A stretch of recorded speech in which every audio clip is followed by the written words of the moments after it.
Imagine if the fortune that would shape a nation had simply dissolved into the Atlantic. Imagine if a single decision, a moment's hesitation, a different wind on a different day, had sent everything backward into obscurity. What would America have looked like without them? That question sits beneath everything we're about to discover together, because the Kennedy family's story is not one of inevitability, despite how it feels when you look back. It feels fated, written in amber, but there was always another version that might have happened. On a particular night, imagine standing on the rocky shore of Hyannis Port in Massachusetts, where the Atlantic comes in with that particular heavy sound that foggy coastlines make. The mist is so thick you cannot see more than 10 yards across the water, but you can feel its motion, the patient, rhythmic press of waves against stone. You can hear the suck and hiss as the tide pulls back, the murmur of salt and seaweed. The sound is old. It is the same sound that was there 200 years ago and 100 years before that. Yet somewhere nearby, on that compound of houses and manicured lawns set back from the cliff edge, lights glow yellow against the fog. You cannot see them clearly from where you stand in the mist, but you know they are there. Warmth and order and human intention set against the indifference of the ocean. That compound, that refuge, that gathering place where a family has returned summer after summer to sit together and measure themselves against their own ambitions. It is the quiet, beating heart of an empire that would touch the presidency, that would scatter tragedy across decades like ash, that would reshape how Americans saw themselves and their own possibilities. But none of it began there. None of it began with comfort, or certainty, or the kind of belonging that these houses now represent. All of it began in a darkness, as thick and as cold as the fog you cannot see through, in a struggle for passage, for survival, for the smallest purchase on a new world that seemed designed to refuse entry. The Kennedys, the name itself seems to carry weight now, seems to have always been substantial, but for most of human history it was nothing at all. It was Irish. It meant almost nothing in the America of the 19th century or the early 20th. It meant poverty. It meant the docks. It meant the kind of work that left your hands cracked and your back bent and your children underfed no matter how many hours you took. And yet, across a single lifetime, across barely more than a generation, that name would transform into something else entirely. It would become synonymous with ambition that had no visible ceiling, with money that seemed to multiply through sheer will, with a kind of ruthless grace in the pursuit of power that made people whisper about luck, about connection, about secrets. And they were right to whisper, because secrets, business secrets, family secrets, the shadowed parts of a fortune that nobody asked too many questions about, became as much a part of the Kennedy wealth as the money itself. This is the story of how that happened. This is the story of a family that decided not to be refused. It is a story about bootleggers and bankers, about a father so hungry to prove something that he pushed his own sons toward destinies they may not have chosen, about the way ambition can look indistinguishable from love when you are inside it, about the price of reaching so hard toward power that you sometimes miss the people you're reaching for. It is a story about an ocean of money and an ocean of grief, and the strange way those two things can arrive in the same vessel. If you would like to follow this family from their first desperate arrival in Boston, through the fog that seems to surround everything they touched, through the bootlegging rumors and the stock market triumphs, through the corridors of power and the private rooms where their ambitions bent and transformed into tragedies that would echo across American history, then I invite you to subscribe. This is a journey into the fortune itself, not as myth, but as history, as the accumulation of choices, risks, and the cold mathematics of how one Irish family found a way to turn nothing into everything, and then had to live with the weight of it. Let us begin at the beginning. Let us go back to the moment when the fog was deeper, when the stone was all there was, and the light from those distant houses did not yet exist. Let us go back to where the Kennedys began. To understand how a fortune became possible, we must first understand hunger. Not the hunger that passes by noon, but the kind that settles into a people, generation after generation, until it becomes memory itself. This is where the Kennedy story truly begins, not in drawing rooms or newspaper headlines, but in the grey light of mid-19th century Ireland, in a small village called Dunganstown in County Wexford, where a man named Patrick Kennedy made a choice that would remake his family's destiny. It was 1848 when Patrick Kennedy, the great-grandfather of a future president, though he could never have imagined such a thing, decided that staying meant death. The Great Famine had already killed 1 million people. The potato crops had failed for years in succession, and what little work existed paid in coins that could not buy food. Patrick Kennedy was a cooper by trade, a maker and repairer of wooden barrels, a craft that had once provided dignity and livelihood. But dignity does not fill empty bellies, and Dunganstown had become a place where children grew silent with weakness, and old people lay down in cottages and did not rise again. The journey across the Atlantic in those years was itself a form of dying. Packed into the hold of a ship with hundreds of other Irish families, sick with dysentery and typhus, breathing air so thick with illness that men simply stopped breathing in the night. The passage took weeks. Some historians estimate that 1 in 7 passengers did not arrive alive. Patrick Kennedy was one of the fortunate ones. Though fortunate is a strange word to use for a man who arrived in Boston in 1849 with nothing but a skill he might not be able to use, and a body that had been broken by hunger and confinement. What he found in Boston was not quite the golden city of legend. East Boston, where Irish immigrants clustered in those early years, was a place of dense tenements, narrow streets thick with coal smoke, and a social order that viewed Irish Catholics with something between contempt and fear. The established Yankee Protestant families who had built Boston's wealth and shaped its institutions wanted nothing to do with these newcomers.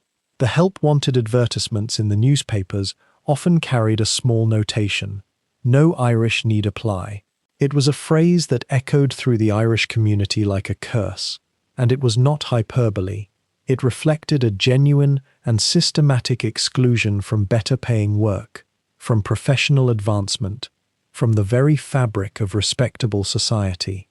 Patrick Kennedy took work as a laborer at the docks, unloading cargo from the ships that had brought his countrymen across the Atlantic. It was grueling work, work that paid almost nothing, work that could kill you if a rope snapped or if you fell into the water on a winter morning. The wages were barely enough to rent a small room in a tenement on Hanover Street, barely enough to avoid starvation after the Atlantic crossing had emptied his pockets and broken his health. He would have seen the same hunger here as he had left behind in Dunganstown. Children with hollow cheeks, women coughing in the damp rooms, men drinking cheap whiskey because it was cheaper than milk and it made the cold feel less permanent. Yet something in Patrick Kennedy's temperament, something we might call stubbornness, or perhaps simple refusal to accept that his life was finished, drove him towards small advancement. He saved. He worked extra hours when he could find them. He listened. And within a few years, he managed to buy a small grocery and liquor store in East Boston. This was not wealth, not even comfort by any standard that would be recognized today. But it was ownership. It was independence from the dock bosses who could fire him on a whim. It was a foothold. The grocery and liquor business in Irish immigrant neighborhoods occupied a peculiar space in the hierarchy of respectability. On one hand, it was manual labor, trade, not the genteel profession that the Protestant establishment valued. On the other hand, it gave a man access to credit, to community trust, to a measure of influence. People needed food, people needed drink, and if you treated them fairly and extended them credit when their wages ran short, they remembered it. They talked about it. They recommended your store to others. There was a subtle power in that, a kind of social currency that went beyond dollars. Patrick Kennedy's store became a gathering place. Irish immigrants would come not just to buy necessities but to hear news from home, to ask advice about finding work, to sit for a moment in a space where they were not viewed with suspicion or contempt. In the middle of the 19th century, this was a form of leadership. Patrick Kennedy began to carry a kind of influence in the neighborhood, not because he was wealthy, he was not, but because he had survived, because he had built something, and because he understood the needs and fears of the people around him. The question that hangs over this period of his life, the one that historians have asked and will continue to ask, is whether Patrick Kennedy involved himself in more than just grocery and liquor sales. In East Boston in the mid-1800s, there were other ways to make money with alcohol: bootlegging, smuggling, the sale of untaxed or stolen goods. The records are deliberately vague. What we know is that by the time of his death in 1858, Patrick Kennedy had accumulated enough wealth that his widow, Bridget Murphy Kennedy, whom he had married and with whom he had 5 children, could remain solvent. That alone was remarkable for an Irish immigrant woman in mid-19th century Boston. It is from Patrick Kennedy, then, that the family's first impulse came, not toward great ambition or fame, but toward survival and small advancement. He had come from a place of absolute destitution and had carved out something resembling stability. He had understood that liquor, whether sold in a grocery store or through other channels, was a business that could generate wealth in a poor community, and he had understood the power of being a figure that your community trusted, that your community knew, that your community would support. His son, Patrick Joseph Kennedy, who would be known as PJ, was born in 1858, the same year his father died. PJ would never know his father except through the reputation he left behind and the small business that his widow struggled to maintain. But he would inherit something far more valuable than money. He would inherit a template for how an Irish immigrant might rise in America, a model of small advancement, careful saving, and the strategic use of liquor and influence in a community that had little else to offer. The grinding poverty that Patrick Kennedy had endured, the hunger that had driven him across an ocean, the systematic exclusion that greeted him when he arrived, all of this would shape not just P.J. Kennedy, but every Kennedy that came after, even those born into comfort and power, even those who would never experience hunger or social exclusion. The story of how a family climbs from nothing in America is rarely a story of brilliant invention or sudden fortune falling from above. It is almost always a story of noticing what people need and being present enough, clever enough, and willing enough to provide it. Patrick Kennedy's son, P.J., would become the architect of the family's ascent, and his tools were modest ones: a keen eye for human nature, a willingness to work in the spaces where the powerful and powerless met, and an understanding that in neighborhoods where nobody else was offering help, help itself became currency. P.J. Kennedy was born in 1858, and he came of age in East Boston during a time when the Irish were still regarded as barely American at all. His father, Patrick, had worked himself nearly to exhaustion on the docks, loading and unloading cargo for wages that barely kept the family in a tenement apartment. PJ inherited his father's work ethic, but not his resignation. As a young man, he labored as a longshoreman, just as his father had, understanding the rhythm of the docks, the camaraderie of working men, the weight of their exhaustion at the day's end. But he was watching, always watching. What he saw was that the docks were a place of transition. Men arrived there seeking work, seeking information, seeking small loans to tide them through the weeks between paydays. The established merchants, the ship captains, the warehouse owners, they had no interest in these small human needs. There was no profit in a few dollars loaned to a laborer, and yet those small acts of notice and assistance accumulated in memory. They created obligation. They created loyalty. They created the sense that someone cared whether you survived your week. In 1884, when PJ was still in his 20s, he opened a saloon on Hanover Street, in the heart of East Boston. The saloon was a modest establishment, nothing grand, but it was strategically positioned in the neighborhood's social life. A saloon in that era was not simply a place to drink. It was a gathering place, an informal employment office, a lending institution, a political headquarters, and a refuge. Men who had no other space to gather, no clubs or civic centers that welcomed them, could come through PJ's doors and find warmth, conversation, and the feeling of belonging to something larger than their isolated struggle. P.J. Kennedy possessed a valuable quality that wealth cannot teach and bloodline cannot guarantee. He remembered people. He remembered their names when they came in tired. He remembered their stories. He remembered that Michael's daughter had been sick, that Thomas had a son looking for work on a particular ship, that old Seamus had been short on rent 2 months ago and had since recovered. This attention, this memory of the human particular, made him different. It made him someone who was owed. The saloon business itself provided the foundation for financial accumulation. There were profits to be made on drinks sold, certainly, but the deeper profit lay in the trust he accumulated, in the favors owed, in the knowledge he gathered about who was moving up in the neighborhood, who was connected to the political machinery, who had ambition and who had despair. Over the next decade, PJ expanded. He acquired interests in other establishments. He moved into the liquor wholesale business. He purchased real estate. By his early 30s, he was a man of modest but genuine wealth in a neighborhood where most people had nothing at all. This accumulation of resources opened another door, one that had always been visible but had seemed closed to Irish immigrants. Politics. Not the kind of politics conducted in marble buildings by men in formal dress, though that would come later for his descendants. This was ward politics, the art of being essential to your immediate community, the knowledge that a political boss was, fundamentally, a man who solved problems for his constituents and who in return asked for their votes and their loyalty.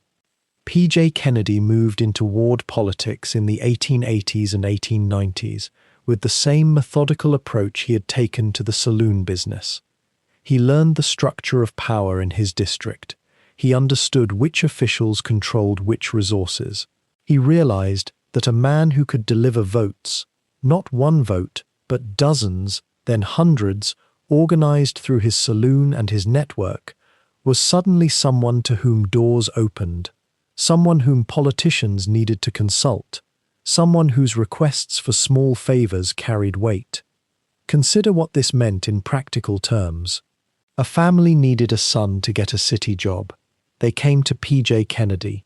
He might have a contact with the superintendent of streets, a man with whom he had shared drinks, with whom he had built a relationship. A few words, a reminder of past assistance, and the job could be arranged. The family was grateful. More importantly, they voted as P.J. Kennedy directed, on election day, in every election, for the candidate P.J. supported. This system, which we might now call political patronage, and which was simultaneously called taking care of your own, was not unique to Boston or to the Irish. But the Irish, excluded from legitimate pathways of power and accumulation, had perfected it. They had made it into a form of governance. And P.J. Kennedy excelled at it because he genuinely liked people, because he had a real understanding of their needs, and because he was willing to move money and favors around in a way that generated loyalty. By the 1890s, P.J. Kennedy had become a ward boss, and later a state legislator. These were not exalted positions by the standards of the Protestant establishment that still controlled Boston's banks and largest businesses, but they were positions of real power in the neighborhoods where Irish immigrants actually lived. He could distribute jobs. He could influence who received contracts for city work. He could help members of his community navigate the labyrinth of bureaucracy that was often indifferent or hostile to them. The wealth he accumulated came through multiple streams, some of them straightforward, and some shadowed by the fog of historical ambiguity that always surrounds liquor, politics, and money in proximity to each other. The saloon itself was profitable. The wholesale liquor business grew. Real estate investments in East Boston appreciated. Contracts came his way through his political connections. It was not enormous wealth, not yet, but it was secure wealth. It was wealth that had been built through understanding human need and positioning oneself to meet it. What distinguished P.J. Kennedy from countless other ward bosses and saloon keepers who rose to local prominence during this era was that he did not spend his accumulation on display. He did not become a conspicuous consumer. He did not build a mansion or establish himself as a figure of local social grandeur. Instead, he placed his resources into his children's education and into his influence.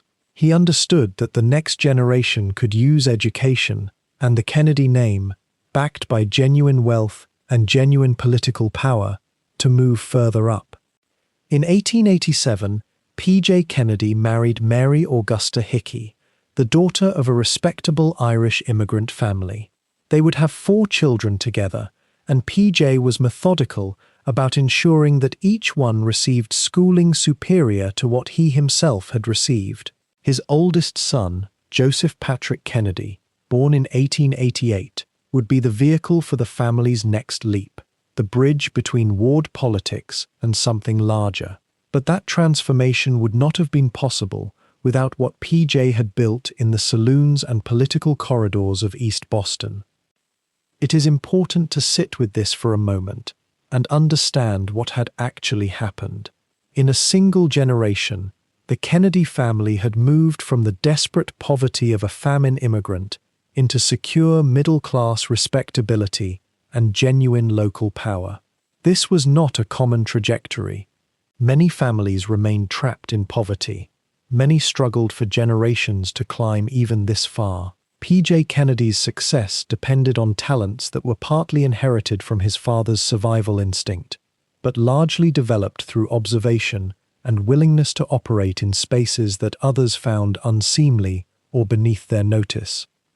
The saloon, the liquor business, the alliance between commerce and politics, these would shadow the Kennedy family fortune for generations. There would be whispers, there would be later speculation about prohibition and bootlegging and connections to organized crime, narratives that would cling to the family name like fog. But the fundamental dynamic was simpler and more human than legend often suggests. P.J. Kennedy had recognized that his community had needs that the formal structures of Boston society would not meet, and he had positioned himself to meet those needs. In doing so, he had created the wealth and the political foundation that would allow his son to become something he himself could never be: a man acceptable to the Protestant establishment, a man with access to Harvard and banking and eventually the corridors of national power.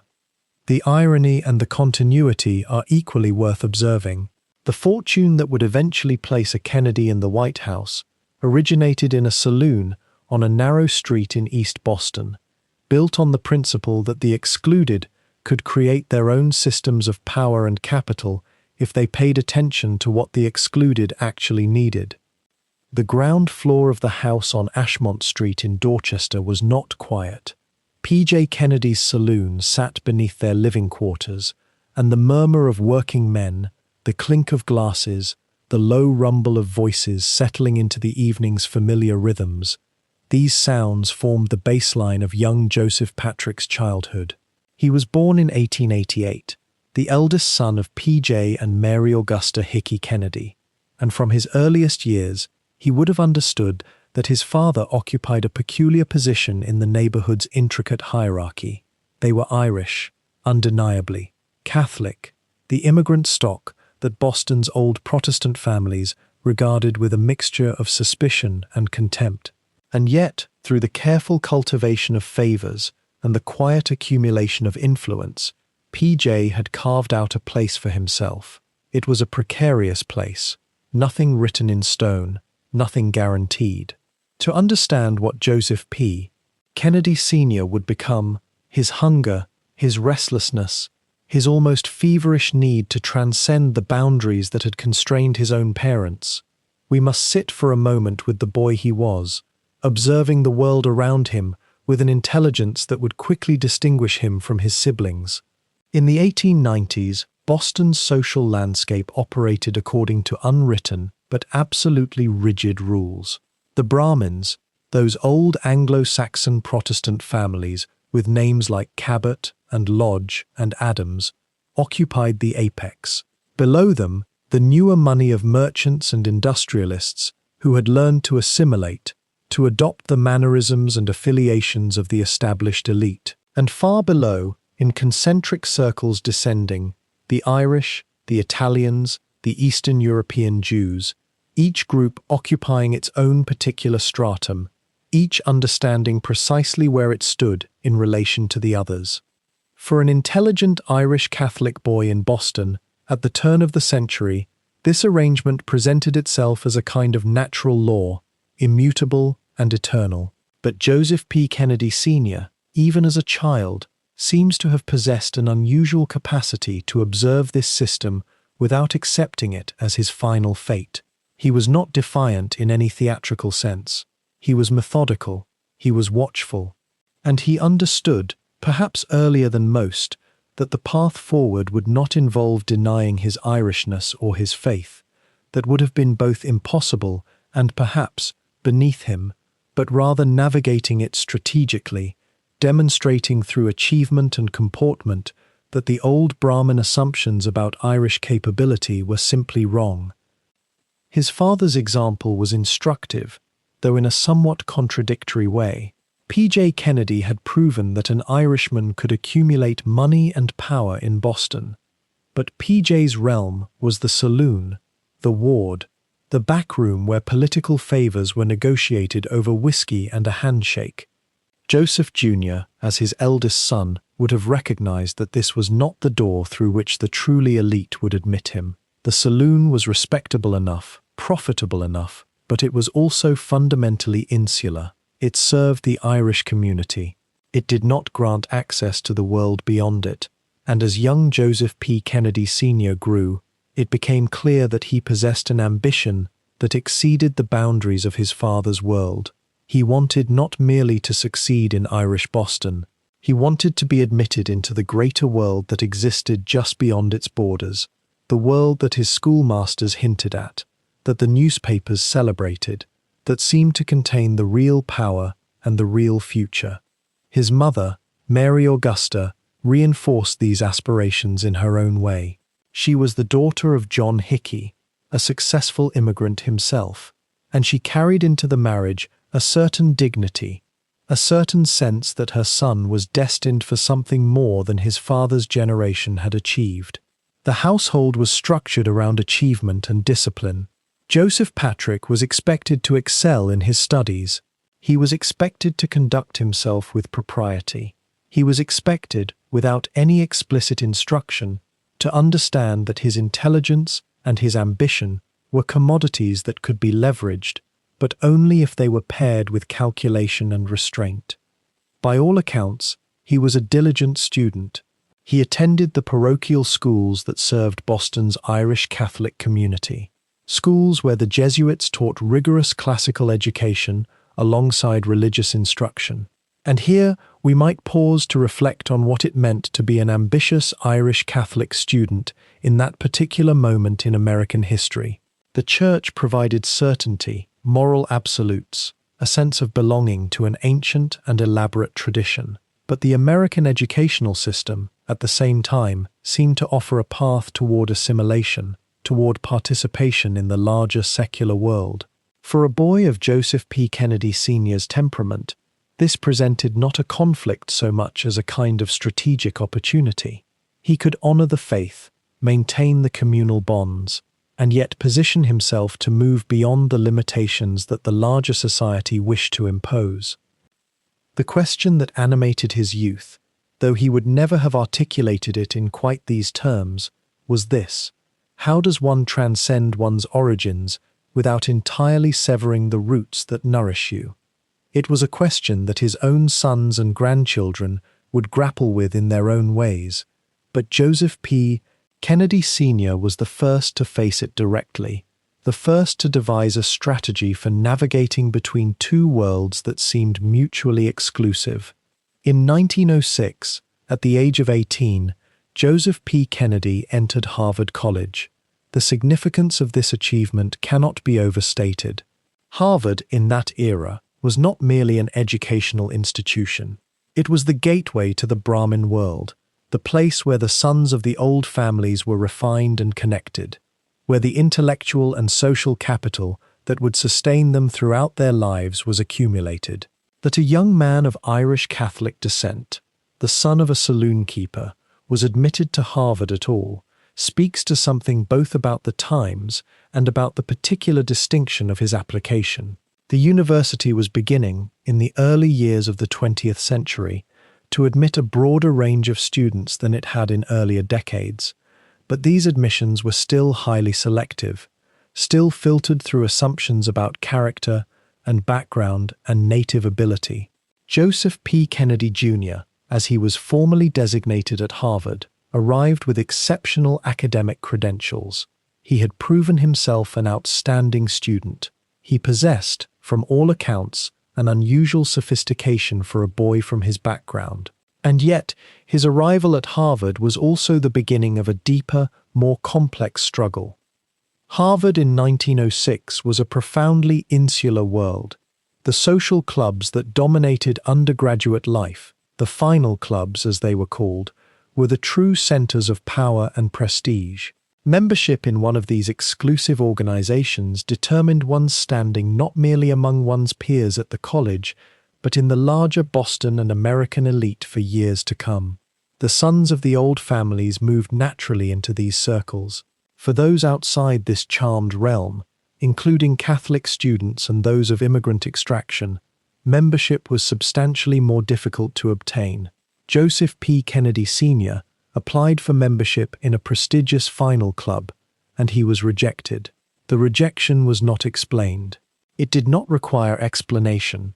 It operated according to the same unwritten laws that governed all other interactions between the WASP elite and those attempting to breach their boundaries. You belonged or you did not. There was no appeal. There was no argument that could be made. What Joseph P. Kennedy Sr. did with this rejection would become characteristic of his approach to the barriers he encountered. Rather than accepting it as a permanent judgment on his worth, he seems to have filed it away as a piece of information about how the world worked, a data point that would inform his later strategies. He completed his studies at Harvard with respectable grades, graduating in 1912 with a degree in economics. He made friendships, some of them with men from prominent families, though his social circle would never be as exclusive as theirs. And he came away from the experience with both a genuine Harvard education and a sophisticated understanding of how the gates that had been closed to him actually functioned. It was knowledge that would prove invaluable. The Harvard years were formative in another, less obvious way as well. It was at Harvard that Joseph P. Kennedy Sr. was exposed in a systematic way to economic theory and the mechanisms of finance. The American economy was undergoing profound transformation in those years. The stock market was growing. Finance capitalism was consolidating its power. The opportunities for a young man with intelligence and training to accumulate wealth were genuine and expanding. Joseph P. Kennedy Sr. absorbed these lessons with characteristic intensity. He understood, by the time he graduated, that the path to real power in the modern era did not lie through inherited social position or even through political office of the kind his father had pursued. It lay through money.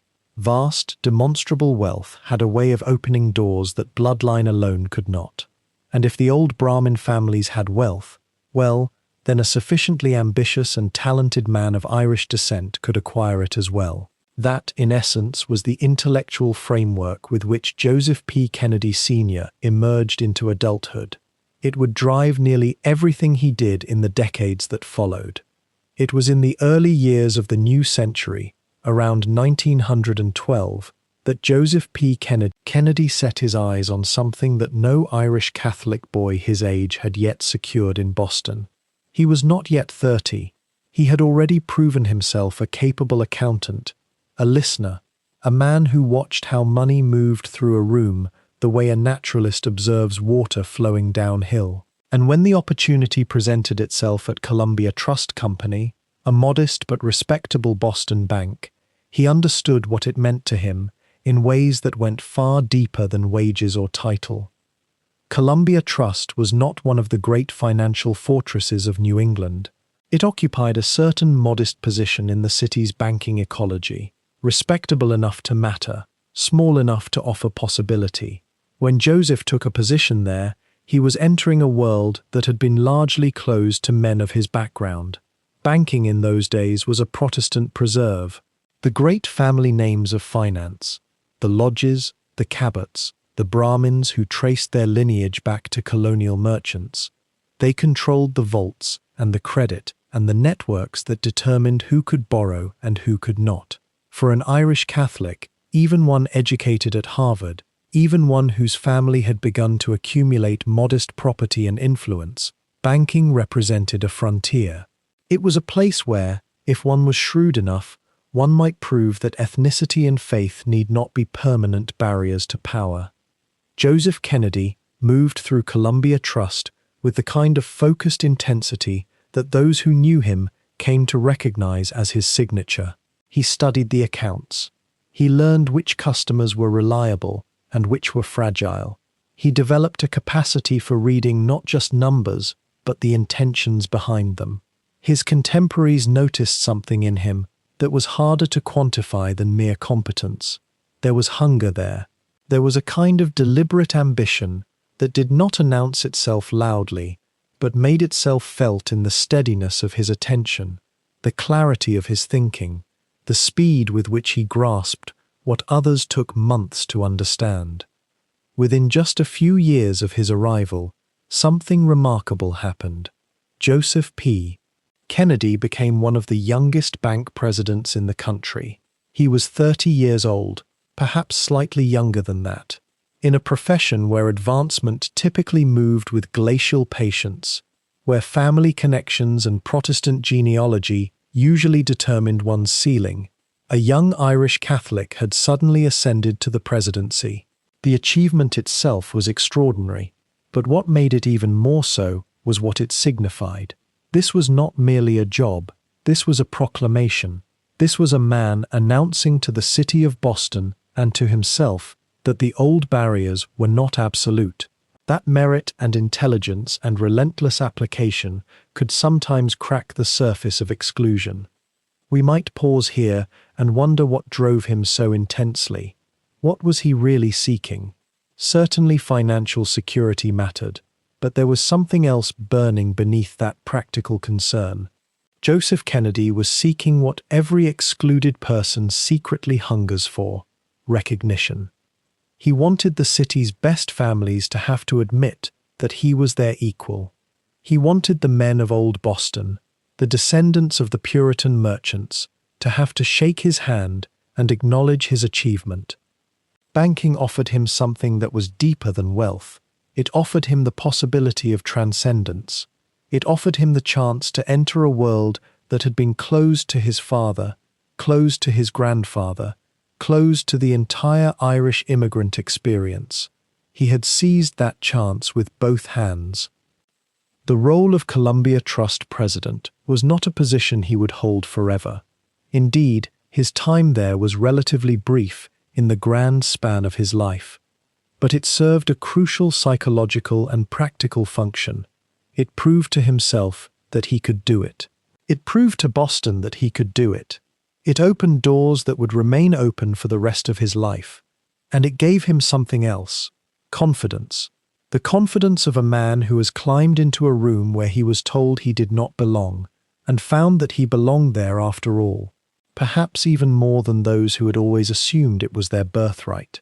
In some ways, the presidency of Columbia Trust was the culmination of everything the Kennedy family had been working toward since Patrick Kennedy stepped off a ship from Galway in the 1840s. It was the moment when the family's ambition, which had begun as simple survival, which had been nurtured by P.J. Kennedy's saloon and his quiet manipulation of political favors, suddenly took a leap into a new register. The Irish boy was now sitting in the bank president's chair. He was the one making decisions about credit. He was the one whom other men came to ask for favors. The wheel had turned. And yet, even as he sat in that office at Columbia Trust, as he signed documents and approved loans and began to accumulate the first serious accumulations of wealth that would eventually define the Kennedy fortune, Joseph was already thinking beyond banking. The office was a proving ground, not a destination. He had satisfied one hunger, the hunger to be acknowledged as equal by Boston's Protestant elite. But inside him, a larger hunger was stirring. What if a man could go further? What if a man could not merely enter those exclusive rooms, but could come to dominate them? What if a man could take the foundation he had built here and leverage it into something far larger?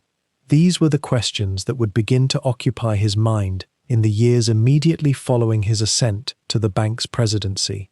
For now, though, he was where he needed to be. He was no longer the son of a saloon keeper trying to prove himself. He was Joseph P. Kennedy, president of Columbia Trust. The title itself was a kind of shield against prejudice, a way of deflecting the old insults and exclusions that his father had endured. And yet shields, as everyone knows, can also be put aside. They are temporary protections for those who are only passing through. The city that held the Kennedy family in those early decades was itself a kind of living creature, breathing with rhythms that no single person could quite control or fully understand. Boston in the 1910s and 1920s was not one city, but many cities layered atop one another, each occupying nearly the same streets, but entirely separate worlds. Walk down Tremont Street in the morning light, and you might pass the granite facades of the old Yankee establishments, banks and law firms where names like Cabot and Lodge still carried the weight of centuries. But turn a corner, descend a narrow staircase into a basement saloon or a corner grocery, and you entered a wholly different Boston, one that smelled of yeast and garlic, where men spoke with the lilt of County Cork, or Sicily, where the rhythm of spoken English itself sounded like a musical instrument being learned, not inherited. The church bells were everywhere, and they marked time differently, depending on which neighborhood claimed your family. The bells of the Park Street Church rang out across the common, summoning the proper Protestant faithful to their dignified Sundays.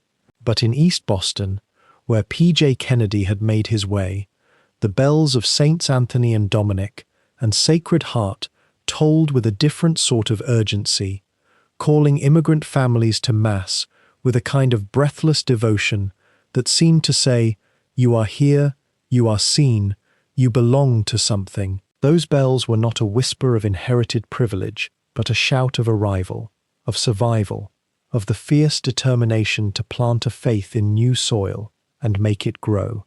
The class divisions were not subtle. They were written into the very architecture of the city, into the distance measured in blocks and trolley lines that separated neighborhoods. The Back Bay, with its Victorian mansions and tree-lined avenues, was where old money lived, with the calm certainty of those who had never needed to explain or justify themselves. Their wealth was assumed to be as permanent as the Charles River. But in Dorchester, in Roxbury, in the tenement districts that sprawled outward from the harbour, wealth was something else entirely, precarious, hard-won, something that had to be defended with every business decision, every careful word spoken to the right person at the right moment. The divide between these worlds was not just economic, it was spiritual. It was the difference between feeling at home in your own country and feeling perpetually like a visitor who might be asked to leave. The 1920s brought a particular kind of fervor to Boston, though the city never quite surrendered itself to the Jazz Age hedonism that gripped New York or Chicago. Boston remained staunchly, almost defiantly respectable, even as Prohibition transformed the relationship between alcohol and American life into something simultaneously illicit and mundane. The speakeasies existed, hidden behind unmarked doors and password-protected entrances, but they felt almost apologetic about their existence, as though Boston's establishments were trying to break the law while simultaneously respecting the principle of law itself. It was a peculiarly Boston contradiction, and it created opportunities for men who understood how to navigate between worlds. Men like P.J. Kennedy, who could move between the saloon keeper's world and the political operative's world without ever fully committing to either one. What made the striving of that era so intense, so almost desperate in its quality, was the absolute clarity of the boundary that existed between those who belonged to the established order and those who did not. An Irish Catholic boy, no matter how bright or ambitious, knew that certain doors would remain closed to him. Harvard would take him, perhaps, because by the 1920s the gates had begun to crack open, but the Harvard Club would not offer him membership. The law firms founded on State Street would not make him partner. The boards of the great Boston banks would not seat him at their tables. This was not stated explicitly. It did not need to be. It was simply understood, the way one understands that the ocean will be cold in January. And yet, and this is the current that ran beneath the entire surface of Boston immigrant life, the knowledge of those closed doors also created a kind of engine. If one could not enter the established institutions, perhaps one could build alternatives. If one could not join the old clubs, one could gather elsewhere and create the bonds of loyalty and obligation that would serve just as well, perhaps better. The saloon became not merely a place to drink, but a place of assembly, a kind of unofficial town hall where deals were made and promises exchanged. The political machine that emerged from the wards was not a pale imitation of legitimate power.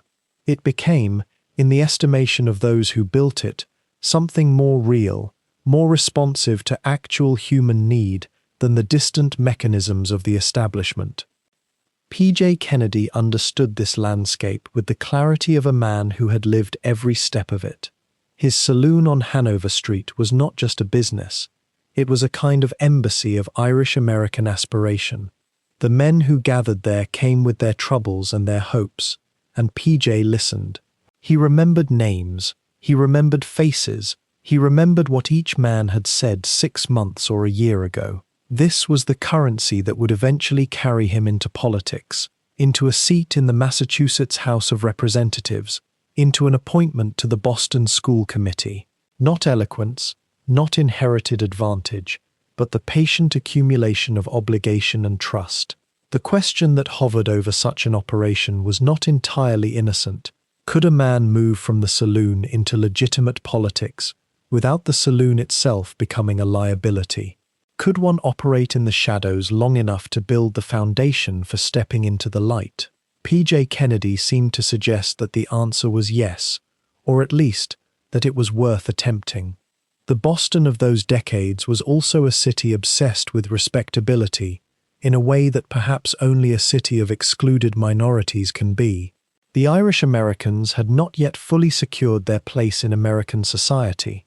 That would not come until much later, if it ever truly came at all, and so there was a kind of hunger for the appearance of propriety, for the markers of success and decorum that would prove one's worth to those who still doubted it. Rose Fitzgerald, whom Joseph P. Kennedy would later marry, embodied this impulse perfectly. Raised as the daughter of a politically connected Irish Catholic politician, she was nevertheless educated in the most proper institutions available, sent to a convent school, taught the arts and languages, groomed to embody the possibility that Irish Catholic success need not mean the abandonment of refinement or culture. These were the invisible currents that flowed beneath the surface of Boston in the 1910s and 1920s. The atmosphere that young Joseph P. Kennedy breathed as he moved through the city, attending school, beginning his first ventures in business, beginning to chart the course that would take him beyond Boston altogether. The city had taught him something fundamental about power and ambition, that there were different forms of wealth, different measures of success, and different pathways upward depending on the blood that ran in one's veins. The question that animated the young Kennedys, unspoken but present in every decision, was whether it was possible to master the old Boston system thoroughly enough to transcend it entirely, to move beyond the boundaries that had contained their parents' generation, and to claim a place, finally, in the wider American story that had seemed so foreign and inaccessible just a few decades before.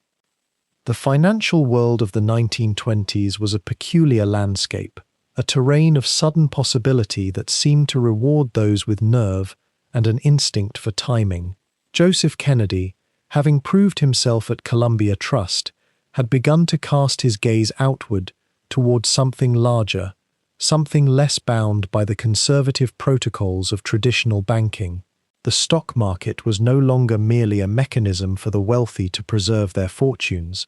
It had become a stage for transformation, for the rapid accumulation of wealth by those shrewd enough to read its rhythms. By the middle of the decade, Joseph Kennedy had begun to move his capital into equities, into the speculative currents that were carrying so many Americans toward a vision of effortless prosperity. His timing, almost from the beginning, seemed uncanny.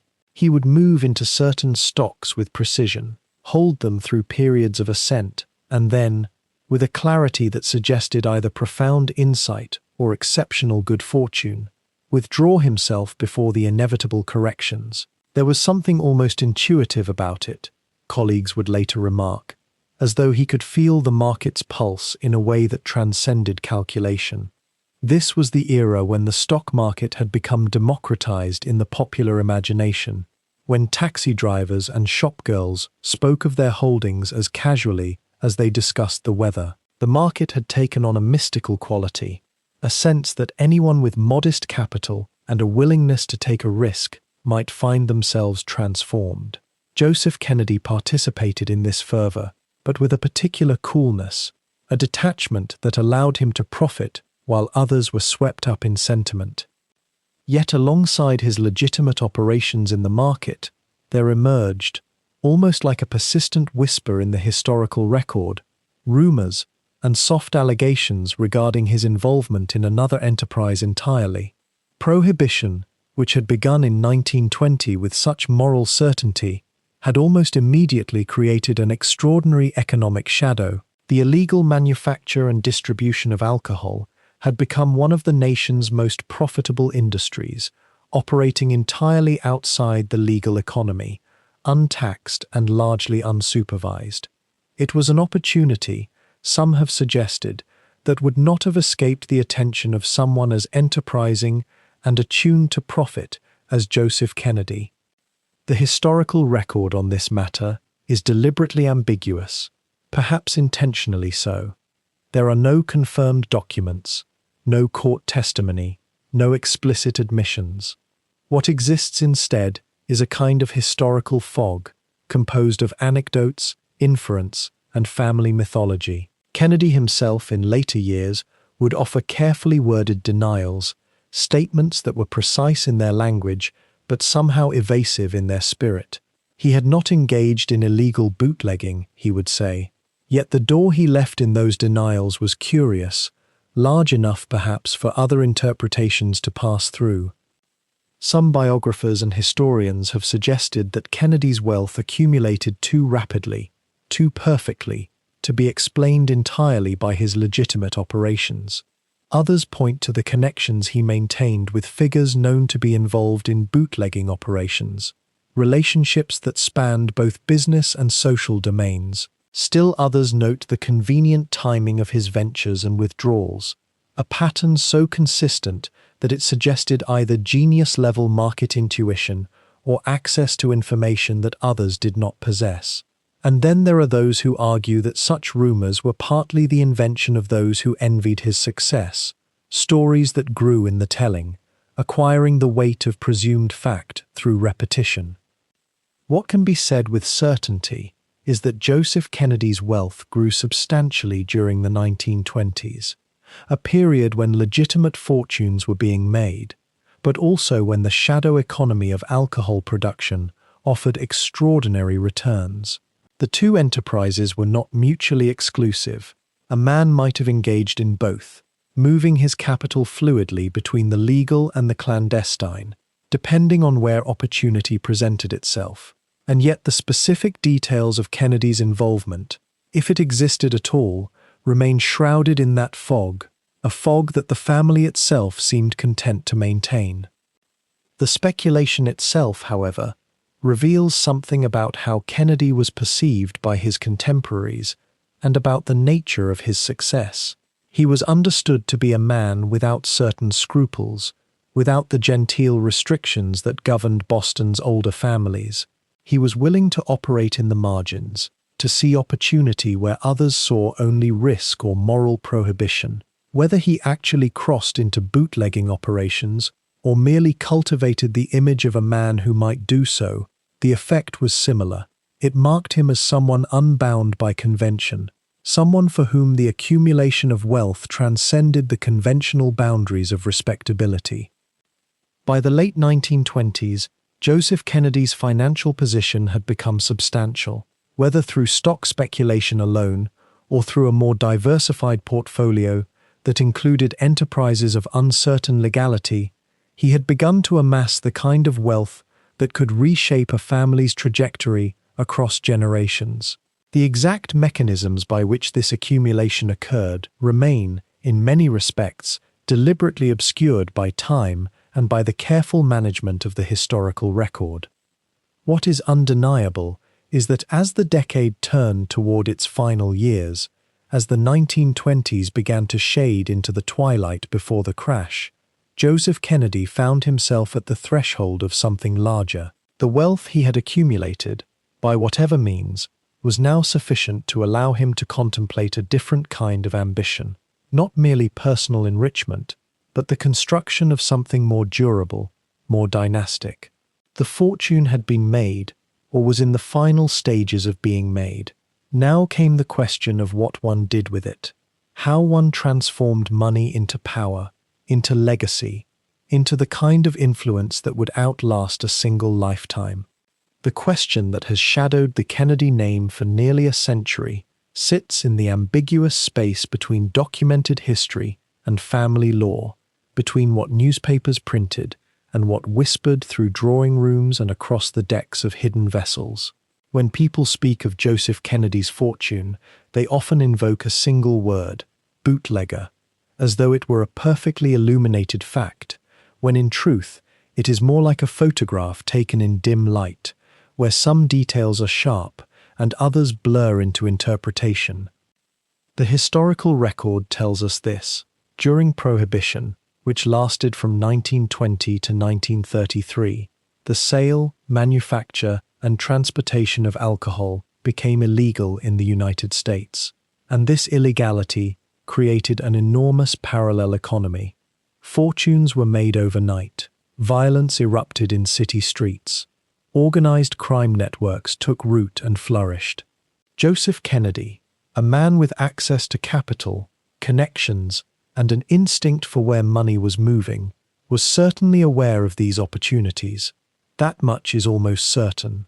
But the precise nature and extent of his involvement remains, even now, wrapped in a kind of deliberate fog that the Kennedy family has never entirely dispersed. What we know with reasonable certainty comes from fragments. There are records of Kennedy importing goods from Canada, a legal business, on its surface. There are accounts of his meeting with known bootlegging figures, though meetings alone do not constitute proof of participation in illegal enterprises. There are family anecdotes repeated by his children and grandchildren in which Joseph Kennedy himself sometimes joked about his bootlegging days, speaking as though the matter were already settled, already understood, already part of family mythology. But when pressed for specifics, when historians and biographers have sought documentation, the trail grows thin and curiously cold. One might ask, why would a man of such ambition, a man so carefully building his reputation and his access to power, leave detailed evidence of illegal activity? The answer, of course, is that he would not, and so we are left with what might be called the nature of intelligent silence. The absence of certain kinds of proof does not prove innocence, but neither does it prove guilt. It simply means that if someone wishes to engage in substantial illegal commerce, and if they are sufficiently disciplined and connected, it is possible to do so while leaving behind only rumors, whispers, and the kind of contextual evidence that a lawyer could comfortably dispute. The timing certainly fits. Kennedy was entering his most aggressive phase as a speculator and investor precisely when prohibition created its most lucrative opportunities. His wealth accelerated during this period in ways that outpaced his known legitimate business activities. His circle of acquaintances expanded to include men whose fortunes were absolutely, undeniably rooted in the liquor trade. Yet none of this constitutes the kind of smoking gun that historians prefer. There is no letter in which he confesses. There is no ledger discovered in a vault. There is no courtroom where he was charged or convicted. What historians can verify is that Kennedy's commercial operations during the 1920s were numerous and often opaque. He moved through the entertainment industry. He speculated in stocks. He made and unmade business partnerships with a fluidity that suggested either exceptional insight or exceptional willingness to operate in gray zones where regulations were unclear. He cultivated relationships with politicians and law enforcement officials. He understood, it seems, how to exist in spaces where formal legality and practical reality sometimes diverged. It is worth pausing here to consider how family mythology forms itself around such ambiguities. The Kennedy children grew up hearing stories about their father's financial acumen, his daring, his willingness to take risks that more cautious men would never contemplate. Some of these stories were told with pride. Some were told with a kind of knowing wink that suggested deeper layers of meaning. And over time, within the family narrative, certain embellishments took hold. The bootlegging involvement became simplified. It became a kind of badge of honor, a sign that Joseph Kennedy had been ruthless enough, bold enough, Irish enough in his defiance of old money Protestant Boston to seize extraordinary opportunity. But one must ask whether this family version served truth, or whether it served the Kennedy need for a particular kind of origin story. A man who made his fortune through stock market speculation and shrewd timing. This is the businessman. A man who made his fortune partly through Prohibition-era liquor import. This is the daring rebel, the immigrant's son who refused to accept the boundaries set by his betters. The second story is more interesting. The second story makes for better family law. And so one wonders how much the persistence of the bootlegger legend owes to deliberate Kennedy cultivation, and how much it owes to genuine historical fact.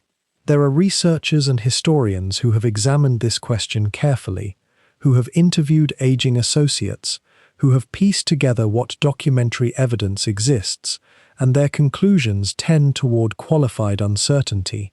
Yes, Kennedy likely knew people in the liquor business. Yes, it is entirely plausible that he took part in some form of transaction or arrangement connected to Prohibition-era commerce. But the specifics remain elusive. The scale of involvement, the duration, the legal consequences or near misses, these remain in shadow.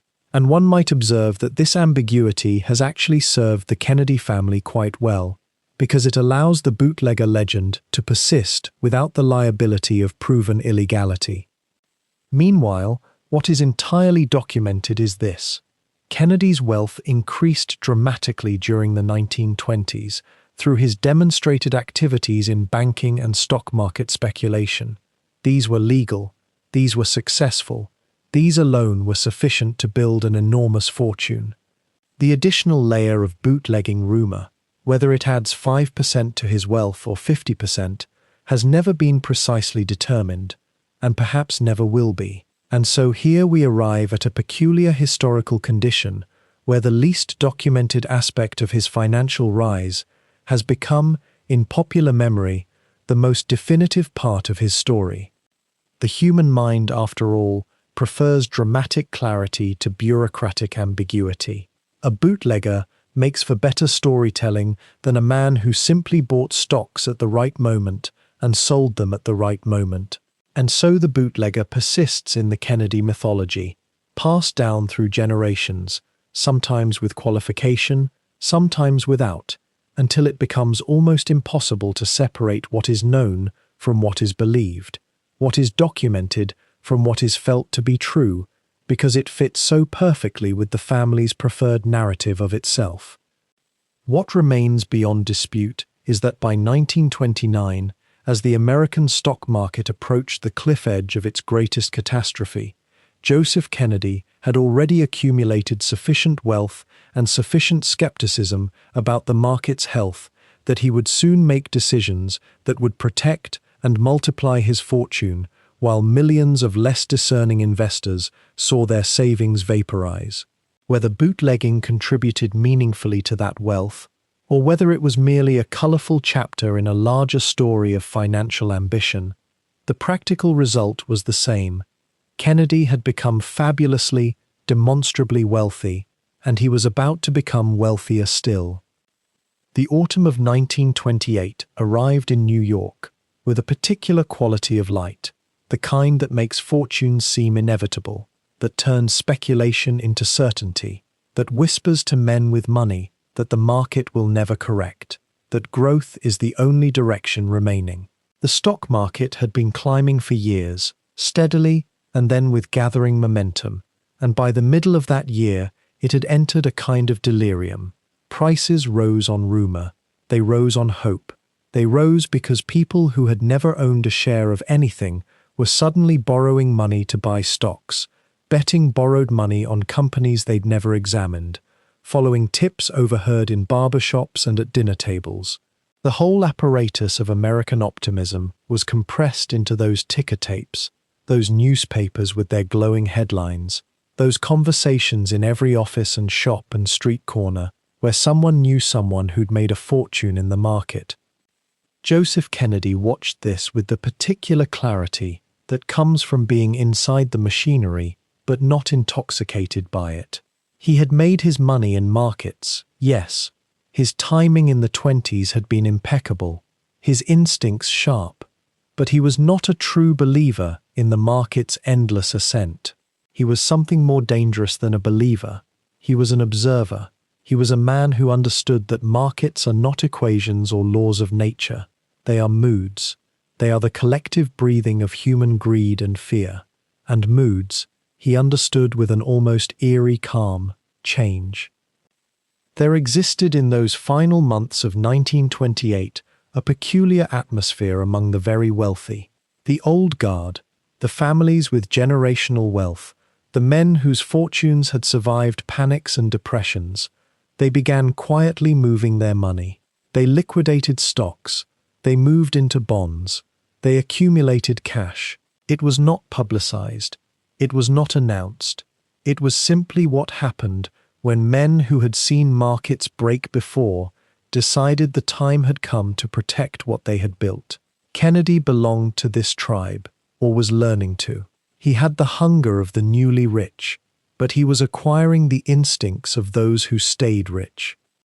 The decision to exit the market before the crash was not, as some accounts have suggested, a moment of sudden prophecy.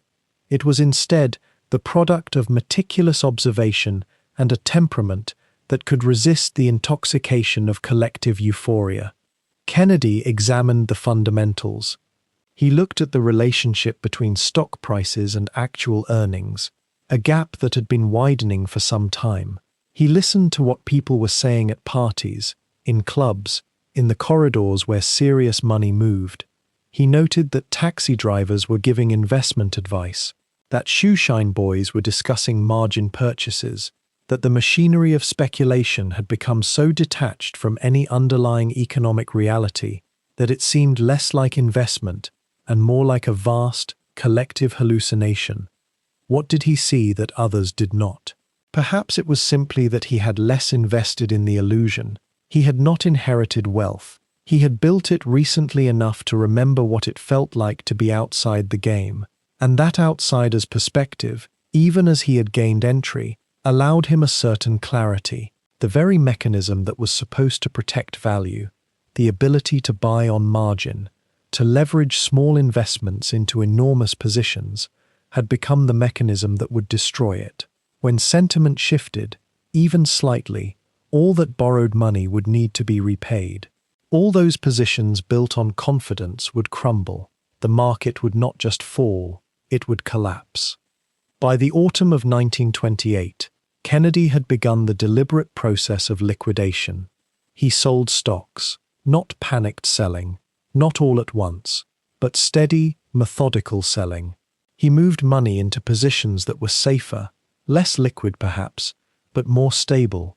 He accumulated cash, and he did this while the market continued to climb, while his competitors and colleagues, and the men he knew at every club in New York, continued to believe that there were easy fortunes still to be made. There was a peculiar loneliness in this position, to be cashing out while everyone else was buying in, to be sitting on the sidelines while your peers grew richer by the day, to be holding money that seemed to be losing opportunity cost with every passing week. Think of what that must have required. Not intellect, not even superior information, but rather the emotional capacity to endure the feeling of being wrong while everyone else appeared to be right, to resist the social pressure of the moment, to ignore the implicit mockery of those who saw him moving to safety as someone lacking courage, lacking faith in the future, lacking the vision to imagine that this time might actually be different. October arrived. The market had peaked in early September. The decline, when it began, was gradual at first, a small correction, nothing more. Surely it would recover. Surely the fundamentals were still sound.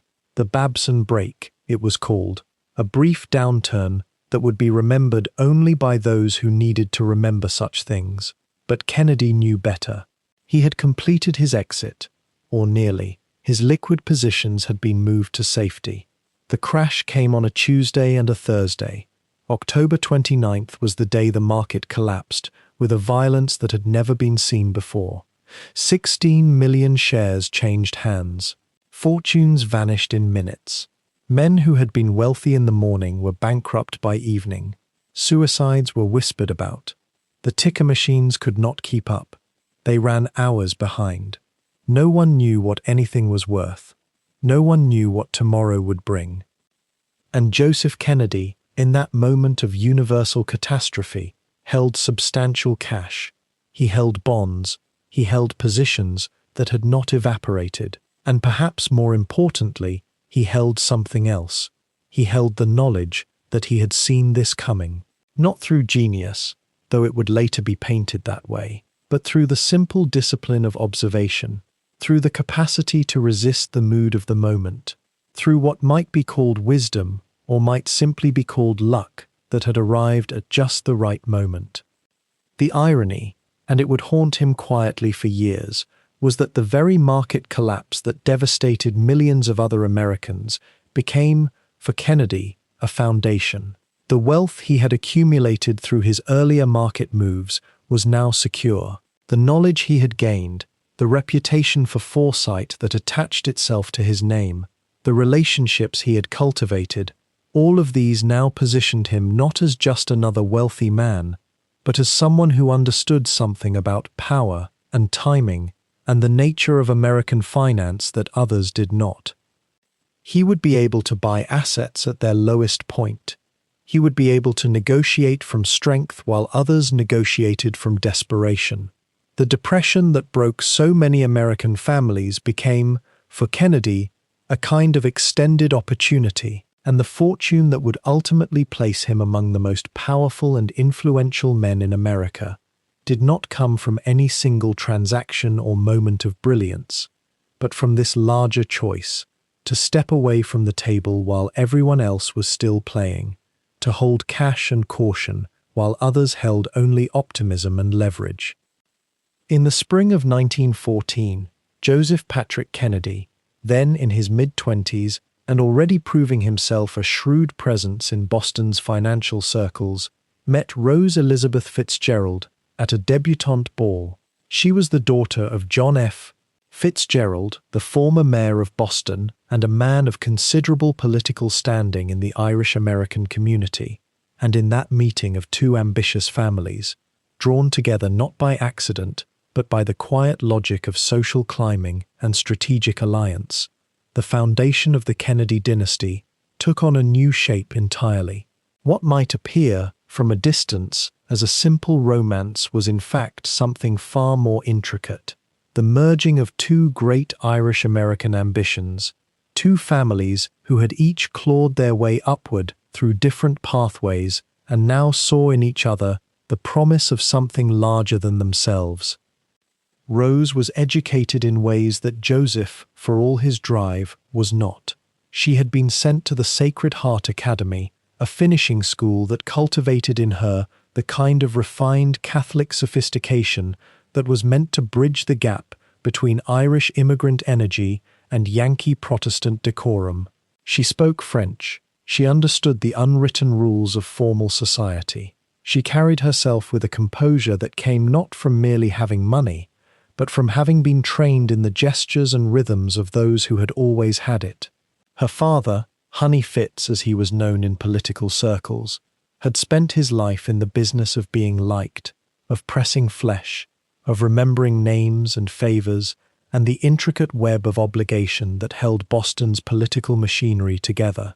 He was, by all accounts, charming in the manner of men who must be charming to survive. Joseph, by contrast, was quieter. His ambition moved along different channels.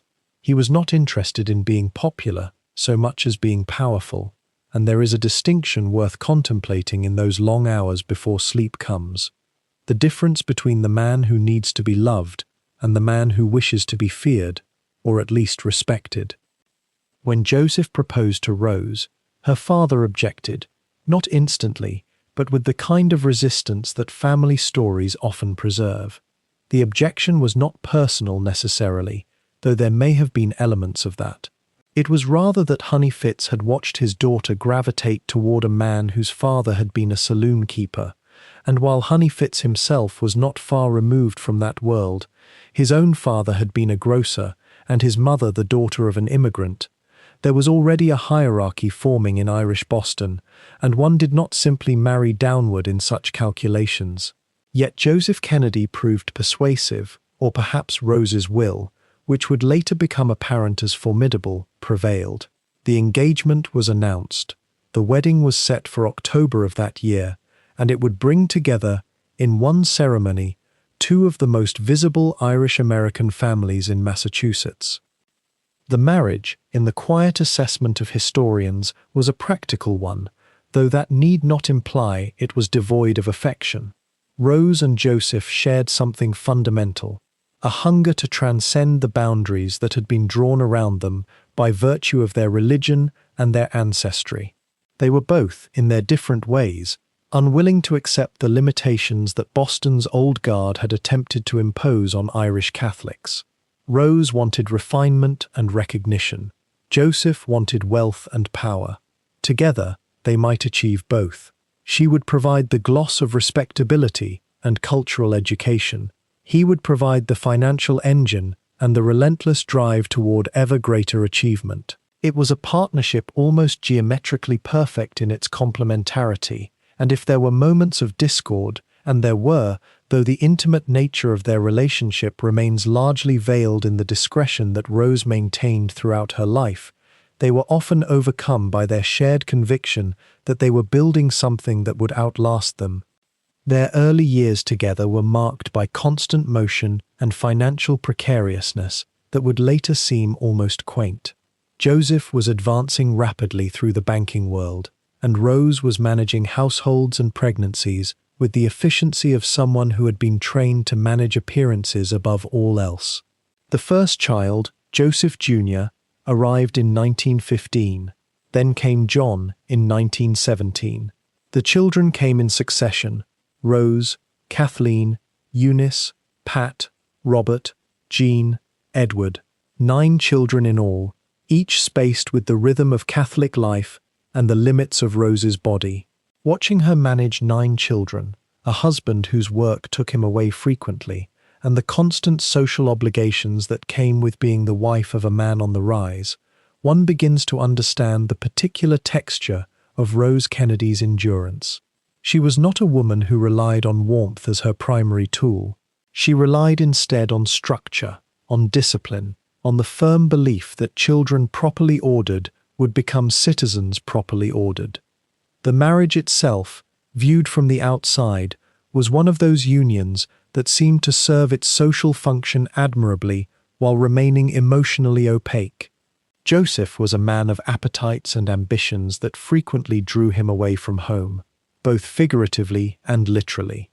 Rose was a woman of faith and propriety who understood, perhaps more clearly than some, the bargains that wives sometimes made in order to secure their children's futures. She would later speak, in carefully measured tones, of her husband's infidelities, acknowledging them without quite condemning them, as though they were the price of admission to the world she wished her children to inhabit. It is a strange calculus, and one that seems to belong to a particular era and a particular understanding of marriage as something other than a romantic ideal, but rather as a contract between 2 parties who had much to gain from remaining bound to each other. What is clear is that the union of Joseph and Rose created a framework within which the Kennedy children would be raised, and that framework was unlike anything that the typical American family, even the typical wealthy American family, would recognize. It was a framework based on competition, on the constant measurement of achievement, on the belief that excellence was not merely desirable, but mandatory. Rose maintained a household that operated with the precision of a well-run institution. She kept index cards on each child's development, noting their illnesses and their accomplishments. She enforced mealtimes where politics and current events were discussed with the expectation that all participants would be informed and articulate. She insisted on attendance at Mass, on manners that reflected well on the family, on dress and deportment that signaled their rising status. And Joseph, when he was present, embodied an ambition so palpable that his children could not help but absorb it through their skin, as though it were something contagious in the air of the household. The merging of the Fitzgerald and Kennedy names, then, represented more than a marriage between 2 people. It represented the joining of 2 strategies for immigrant advancement, 2 distinct pathways that were now becoming one. Honey Fitz had built his power through political charm and the accumulation of favors. Joseph Kennedy was building his through financial acumen and a willingness to operate in spaces where ethical boundaries were blurry. Together, through Rose, these 2 impulses would become the genetic and cultural inheritance of the Kennedy children, a combination of political instinct, financial ruthlessness, and an almost missionary belief that they were destined for greatness. And as the children grew and the household filled with the noise of competition and achievement, the marriage of Rose and Joseph took on the quality of an engine, a mechanism designed to propel the family forward, generation after generation, toward heights that had never been reached by an Irish-American family before. The house at Hyannis Port filled, year after year, with the sound of children. 9 of them eventually, born in rapid succession through the 1920s and 1930s, each arriving into a household already shaped by fierce ambition and careful order. Joseph Jr., Rosemary, John, Robert, Eunice, Patricia, Jean, Edward, and Kathleen. Names that would scatter across American history like seeds cast into fertile ground. But before any of them would make headlines or change the country, they were simply children in a house ruled by 2 very different philosophies of how a family should live. Rose Fitzgerald Kennedy was, in many ways, the ballast that kept the ship steady. Where Joseph was often away, in Boston with business, in New York with stocks, later in Hollywood pursuing film investments and other ventures, Rose was there, present, constant, managing the daily machinery of raising a large, competitive household. She believed in schedules the way other families believed in God, which is to say completely and without question. Meals were at set times, bedtimes were enforced. Homework was supervised with exacting precision. She kept detailed cards for each child, noting their medical histories, their academic progress, their spiritual development. It was a modern, almost algorithmic approach to motherhood, in an era when such methodicism was unusual, yet entirely in keeping with her own upbringing. Her father, John F. Fitzgerald, had been a Boston mayor and congressman, a man who understood the machinery of power and image. Rose had learned young that families, like political campaigns, require discipline and careful presentation to the world. The household operated, in many respects, as a small meritocracy. The Kennedy children were taught that privilege was not permission to rest, quite the opposite. Joseph believed that wealth without ambition was moral poison. He wanted his sons to feel the sting of competition, to learn that comfort could not be assumed, that even born into money, one had to prove one's worth. Family dinners became arenas of debate. The children were encouraged to argue, to present positions, to defend their ideas against their siblings. It was intellectual Darwinism, conducted around the dinner table, polite but ruthless. A slow idea was pounced upon. A poorly argued position invited sharp questioning from one's brothers or sisters. Dinner, in the Kennedy household, was not a moment of ease but of constant, low-level struggle for intellectual dominance. Rose, meanwhile, insisted on something different, not the raw competition, but the presentation of it. The children must be well-dressed, well-spoken, well-groomed. They must represent the family honor in the world. She attended their school events, their sporting competitions, their church services with the vigilance of someone who understood that the world was always watching, always judging. In the American landscape of the 1920s and 1930s, Irish Catholic families still occupied an ambiguous space socially. They had money, increasingly, but not yet the unquestioned social standing that WASP wealth carried. The Kennedys, then, had to be not just wealthy but visibly, unquestionably respectable. Rose understood that the slightest misstep, a rumor, a scandal, a child seen misbehaving in public, could be weaponized against them by those who wished to keep Irish outsiders at a distance. This created an interesting tension in the Kennedy household, a push and pull between Joseph's driving ambition and Rose's insistence on dignity. Joseph wanted to win, to crush competitors, to accumulate and dominate. Rose wanted to win too, but through grace and propriety, through the careful cultivation of a family image that could withstand scrutiny. Neither was wrong. They were simply operating from different playbooks. And perhaps because of this tension rather than despite it, something interesting emerged. The Kennedy children grew up believing simultaneously that they were special, destined for great things, and that they must earn every bit of that destiny through work and discipline. It was a recipe for producing either saints or monsters, and often, it seemed, the line between the two was difficult to discern. The competition among the children was intense and often physical. They played touch football in the yard, and the games were played with the seriousness of championship matches. Older boys ran rougher than younger ones, not from cruelty, but from the understanding that being knocked down was a form of education. Jack Kennedy, never the strongest or fastest of the Kennedy children, learned to dodge and strategize because brute strength would not serve him. Robert, naturally more aggressive, learned to channel that aggression into intellectual argument and legal precision. Eunice, in a household where women had to prove their capabilities alongside their brothers, developed a kind of fierce determination to be taken seriously. The daughters were not sidelines figures, not in this family. Rose demanded they be educated, accomplished, cultured. They were to be capable of conversation with anyone, of understanding current events, of representing the Kennedy name with dignity wherever they went. Discipline was absolute, but not, it should be said, cruel.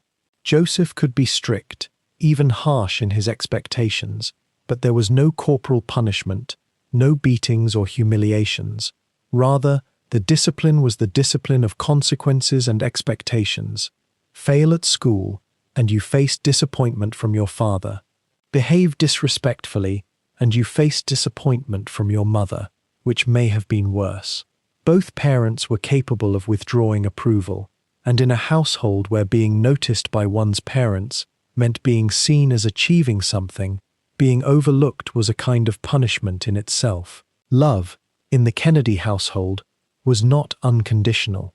It had to be earned through performance, through accomplishment, through the constant demonstration that one was worthy of the Kennedy name. Rose's faith wove through all of this, like a constant thread.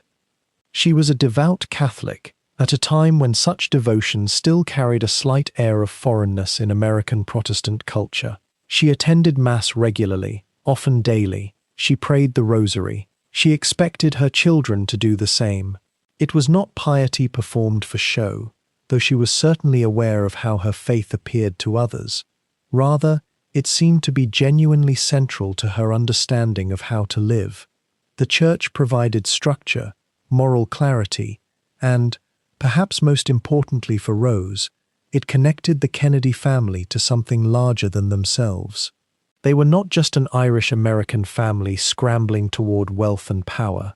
They were Catholic, which meant they were part of an ancient, worldwide community of believers. They had obligations not just to each other, but to God, to their faith, to their church. This could sit uneasily alongside Joseph's ruthlessness in business, his willingness to bend rules, his casual infidelities that Rose either did not know about or chose not to acknowledge. But Rose seemed to have made peace with compartmentalization, the ability to hold contradictions in mind without allowing them to disturb the overall structure of the household. The older Kennedy children, born in the 1920s, grew up in a kind of gilded but not yet legendary version of the family story. Joseph Jr. was the golden child, the eldest son on whom Joseph Sr. had fixed his hopes and expectations with an intensity that would eventually become tragic. Rosemary, intellectually limited in ways that became increasingly apparent as she grew older, still occupied a position of love and concern within the family, though her future would become a source of deep, quiet pain. John came next, and then Robert, and the others in succession. They grew up aware that they were special, aware that their father was doing something remarkable in the world of finance, aware that their family had money when so many did not. But they also grew up afraid of disappointing their parents, afraid of not measuring up, afraid that the love they received was contingent on achievement. What did a child in such a household learn about the world? Perhaps that struggle was natural, that competition was not something to be ashamed of but to be embraced. Perhaps that privilege brought obligation rather than ease. Perhaps that the world was watching, always, and one must therefore be always aware of how one appeared, how one spoke, what one accomplished. Perhaps that belonging to something larger than oneself, a family, a church, a nation, was worth the price of constant self-improvement and self-scrutiny. These lessons would shape each Kennedy child differently as they grew older and moved out into the wider world. Some would absorb them as sources of strength. Others would find them crushing, suffocating, impossible to live up to. But all of them would carry the imprint of that household, that particular combination of ambition and discipline, competition and faith, the pushing forward and the standing still at the same time, forever.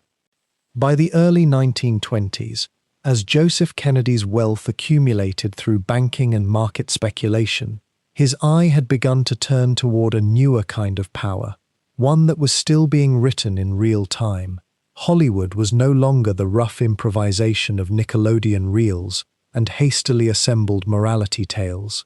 It had become an industry, perhaps the industry of that moment in American life, a place where fortunes were being remade as quickly as fortunes in finance, and where a man with money and timing could shape not just commerce but culture itself. The motion picture business held a peculiar allure for Kennedy. It was, in many ways, a more refined cousin of bootlegging and speculation. It required timing. It required understanding what people wanted before they knew they wanted it. And it required a certain willingness to work in the margins of respectability while building something undeniably powerful.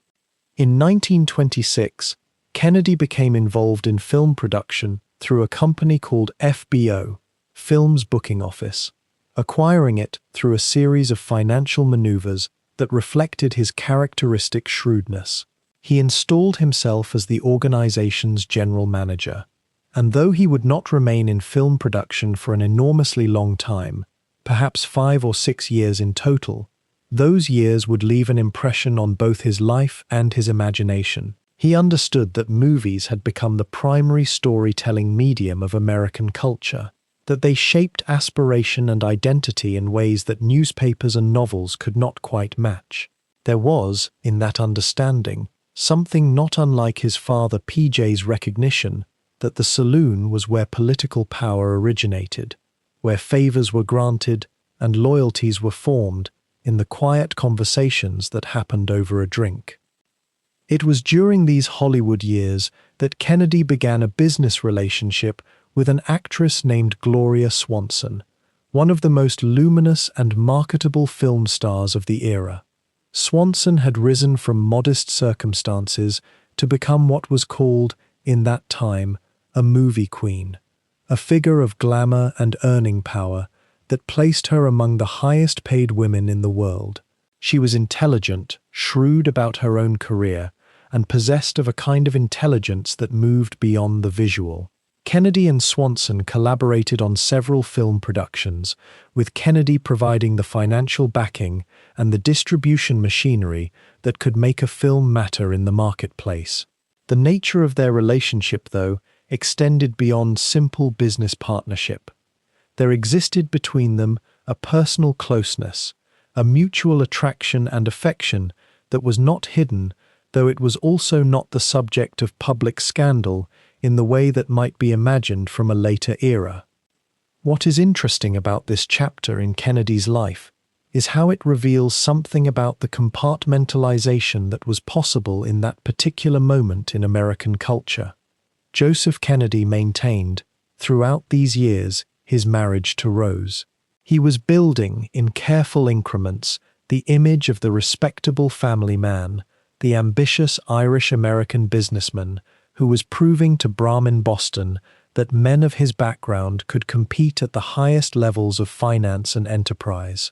Simultaneously, he was conducting a relationship with one of the most famous women in America, a woman who was herself navigating the peculiar hazards of being a highly visible, highly independent woman in an industry that was consolidating its power through the control of female beauty and image. It was not hypocrisy, perhaps, so much as it was the accepted reality of a world in which private life and public life could exist in almost total separation.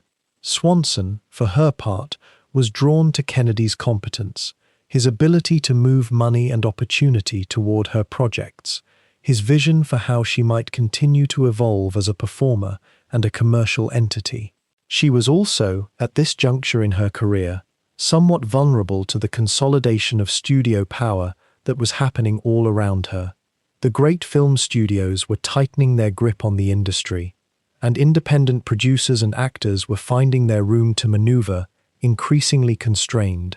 Kennedy represented, in some sense, a way to maintain autonomy and control, to continue making choices about her own work, rather than submitting entirely to the hierarchies of the major studios. Whether she was also drawn to him as a man, in the way that is sometimes suggested by those who study this period, remains something that exists in the realm of inference and careful reading of what little documentary evidence exists. The films they produced together during this period were not, by most accounts, particularly memorable. They were decent commercial products, the kind of entertainment that played in movie houses across America and returned money to their investors, but they did not become the classics that define an era. What mattered about these productions was not their artistic achievement, but what they represented about Kennedy's engagement with culture and image-making.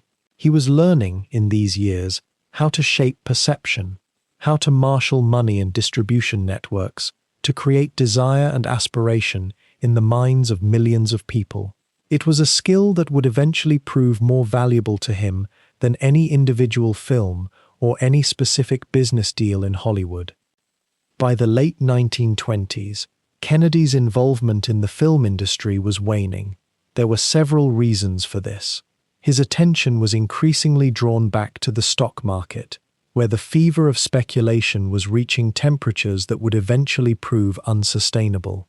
He was also, it seems, growing somewhat disillusioned with Hollywood, sensing perhaps that the industry had its own gravitational pull, that a man with his ambitions would ultimately be drawn back to the more primary sources of American power, finance, politics, the making of fortunes rather than the making of movies. And there was, perhaps, something unsustainable about the relationship with Swanson as well, though the exact trajectory of their personal connection remains partly opaque.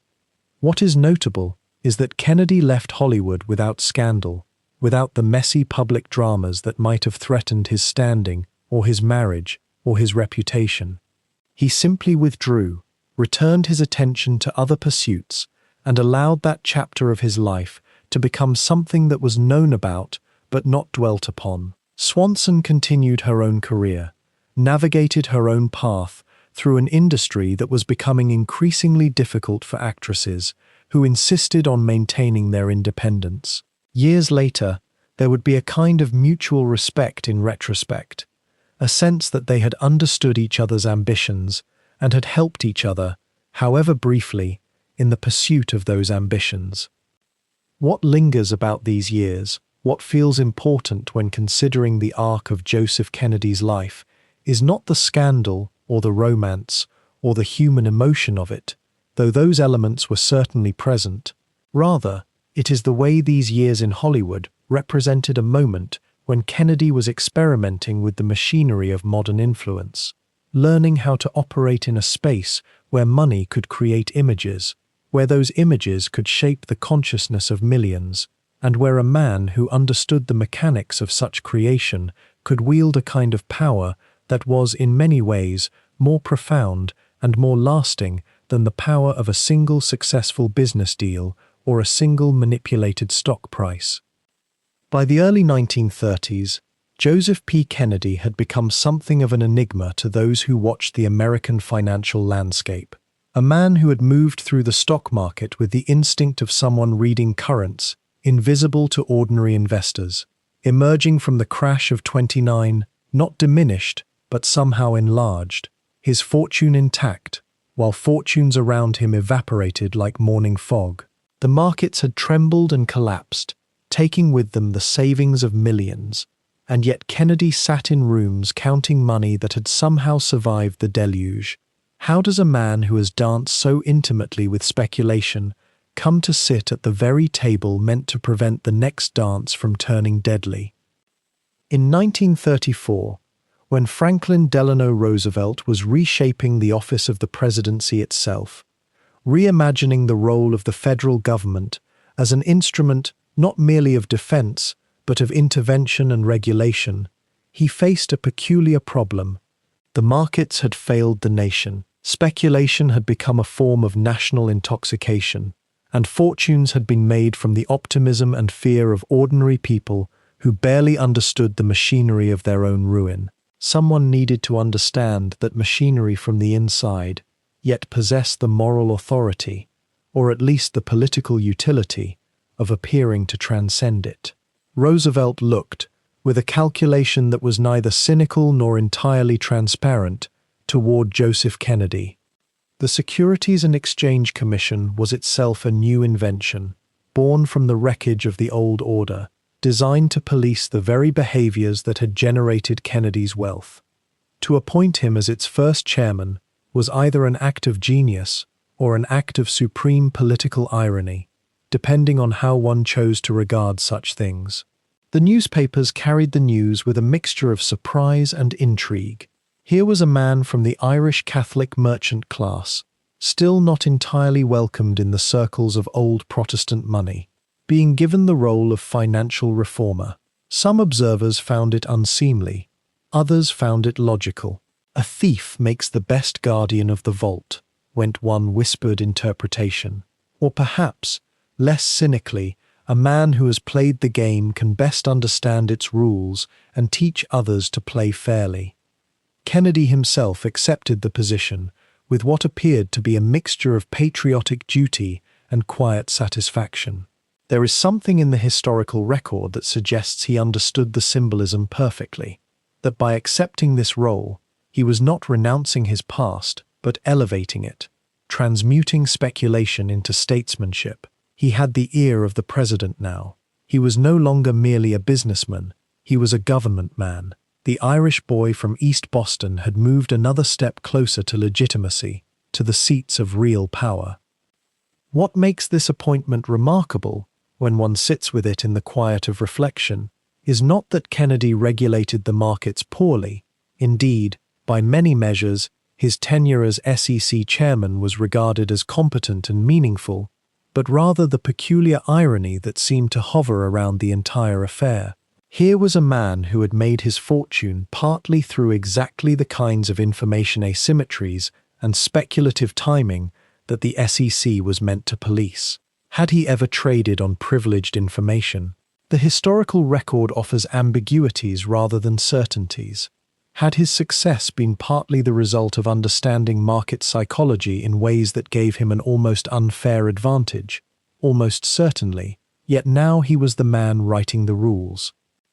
One might wonder, in the quietness of such contemplation, whether Kennedy possessed genuine conviction about the need for market regulation, or whether he had simply recognized that the old game was changing, that the age of the lone speculator operating in the shadows was ending, and that wisdom lay in being on the inside of the new order rather than resisting it from without. Perhaps it was both. Perhaps conviction and pragmatism had merged so completely in his thinking that he could no longer distinguish between them. He believed in order, certainly, but he also believed in power, and power, in the 1930s, was increasingly attached to government, not to the markets alone. The SEC under Kennedy's leadership did implement meaningful reforms. Trading was registered and tracked. Inside trading was restricted. The wildest excesses of the prior decade were checked and channeled. It was not a revolution, but it was a genuine recalibration. Kennedy hired able deputies and advisors, including a young lawyer named William O. Douglas, who would later become a Supreme Court justice and who pushed for regulations even more aggressive than Kennedy might have preferred. The chairman allowed this, understanding perhaps that the appearance of strong regulation was as important to the stabilization of the financial system as regulation itself. Yet one senses, in reading the historical accounts and the private correspondence of the era, that Kennedy's heart was never entirely at the SEC. He was accumulating knowledge, relationships, access. He was becoming a name whispered in important rooms. But he was also, to some degree, serving his time in what he might have regarded as a necessary apprenticeship in the machinery of federal power. The stock market was no longer his playground. The question that would gradually occupy his thinking was this: what playground might replace it? Where else might ambition be channeled, wealth deployed, and influence cultivated?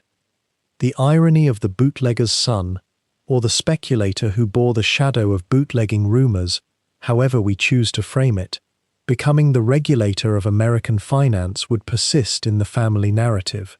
It would be invoked by admirers as evidence of Kennedy's adaptability and intelligence, his capacity to recognize changing circumstances and position himself advantageously within them. It would be invoked by critics as evidence of something closer to cynicism, a man who had grown rich in chaos, now profiting from order by controlling its terms. Perhaps both interpretations held truth. Perhaps that is the deeper irony still, that a sufficiently able and ambitious man might move between such positions without ever truly betraying his essential nature, because his nature was less rooted in any particular ideology or business than in an almost preternatural talent for reading the moment and positioning himself within it. The year was 1937. Joseph Kennedy sat in the study of his grand London residence, the sort of place that still carried the weight of centuries in its very stones, and he held in his hand a letter of appointment. The title alone would have seemed to complete a narrative that had begun in the slums of East Boston generations before. Ambassador to the Court of St. James. It was the highest honor yet bestowed on a man whose father had worked the docks, whose grandfather had fled hunger and despair across an ocean. And yet, as he looked out at the London fog rolling past the windows, there was something unfinished in the air, something that would soon become a gathering darkness that no amount of Irish ambition could illuminate. Roosevelt had chosen him, of course. Kennedy had proven himself useful, a man who understood finance, who moved easily in rooms where wealth congregated, who knew how to speak the language of power without sentimentality. The appointment felt like vindication. The Yankee Protestant establishment that had once looked upon Irish Catholics as some lower order of being would now have to acknowledge him as their representative to the British throne itself. His children would grow up in London, in proximity to the pageantry and history of the British Empire. They would attend schools that had educated generations of the elite. Rose walked through those grand rooms with the satisfaction of a woman who had always believed her family was destined for this. But the world was moving in a direction that no appointment could arrest. In Germany, the machinery of a new evil was assembling itself with terrifying speed. Hitler had come to power years before, and his appetites were growing. The nations of Europe were beginning to grasp that something fundamental and terrible was being reordered on their continent. Treaties were being torn. Promises were being made and broken. The mood in London was one of deepening dread, though the British people still maintained their surfaces of composure, their reserves of politeness. Kennedy observed all of this with a peculiar kind of clarity, but not the clarity of foresight. Rather, he saw the approaching catastrophe and made a calculation. What he calculated, in the quietness of his mind, was that Britain could not win. The mathematics seemed obvious to him. Germany was rearming at a furious pace. Britain had been hollowed out by the Great War. The Americans, his Americans, would never enter another European conflict if they could help it. The only rational course, the only path that made sense if one was thinking about survival rather than honor, was to accommodate oneself to the new order emerging across the continent. This was the origin of his isolationism, though that word would come to carry more weight than he perhaps intended. He believed he was being practical. He believed he was protecting the American interest. He believed, or said he believed, that the British should sue for peace with Hitler before the war consumed them entirely. He believed that American intervention in European affairs was not only foolish but catastrophic, that no American boy should spill his blood on European soil, that the whole continent could be ceded to German domination, and America would still remain secure and prosperous. The paradox, of course, was that Kennedy had spent his entire life believing in the power of personal will to reshape circumstances. He had pulled himself from poverty through cunning and hunger. He had seen markets shift at his touch. He had watched empires of finance rise and fall at the word of men like himself. And yet, when confronted with the slow, grinding advance of genuine historical force, he seemed to misunderstand its nature entirely. He thought that the ascendancy of the Third Reich could be negotiated with, managed, perhaps even befriended. In the salons of London, he voiced these opinions. He said them to friends and acquaintances. He said them to journalists who found his candor refreshing or shocking, depending on their perspective. He said them, it seems, to nearly everyone he encountered. And slowly, almost imperceptibly at first, the perception of Joseph Kennedy began to shift. He had always been a man who calculated advantage. Now he appeared to be calculating advantage while the world burned. Churchill, who would soon come to power and become the voice of British resistance, found Kennedy not just mistaken, but contemptible. The American ambassador seemed to represent everything that Churchill feared most: the counsel of surrender, the voice whispering that resistance was futile. There were those who suggested that Kennedy was defeatist, that he had written Britain off before the war had truly begun. Others wondered, and would continue to wonder, whether his pessimism about British prospects came from genuine geopolitical analysis or from something else, a kind of self-interest, a belief that allying with the rising power was the wisest course. The letters he sent back to Washington were increasingly grim. Britain, he wrote, was finished. The British could not possibly resist German military might. It was all a charade of bravery, masking genuine helplessness. The only question was how gracefully Britain would accept its diminishment, and whether America could remain aloof from the inevitable outcome. These assessments were wrong, not in minor details but in fundamental ways. Britain would fight. Britain would endure. But for a time, Kennedy's voice was one of the loudest, prophesying its defeat. Somewhere in the middle of this unfolding, his oldest son, Joseph Jr., came to London. The boy, and he was still a boy, though 17, 18, growing into manhood, saw the gathering threat in a way his father seemed not to. The young man wanted to understand the war, to witness it.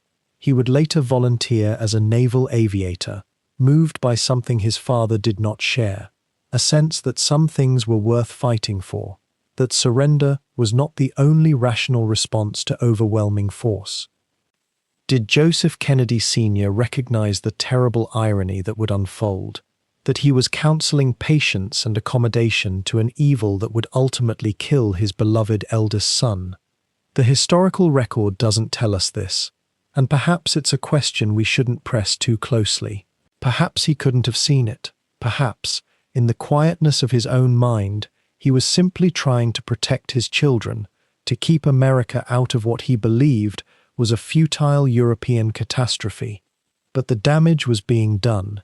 Each statement he made, each pessimistic dispatch, each expression of doubt about Britain's capacity to resist, accumulated like sediment in the consciousness of those in power. Roosevelt had valued Kennedy as a useful agent, but he was beginning to view him as a liability. The president's own sympathies were increasingly with Britain, increasingly convinced that American security depended on British resistance.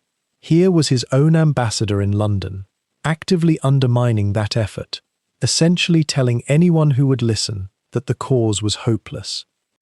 By 1940, when the Battle of Britain was actually happening, when the RAF was achieving the impossible daily, Kennedy's stock had plummeted.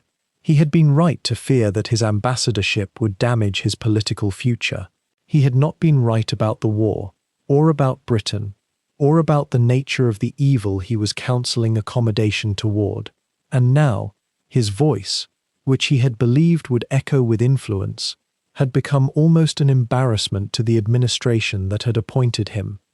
The London years, which had seemed to crown his ascent, had begun their subtle transformation into something else, a kind of exile. He would not remain much longer.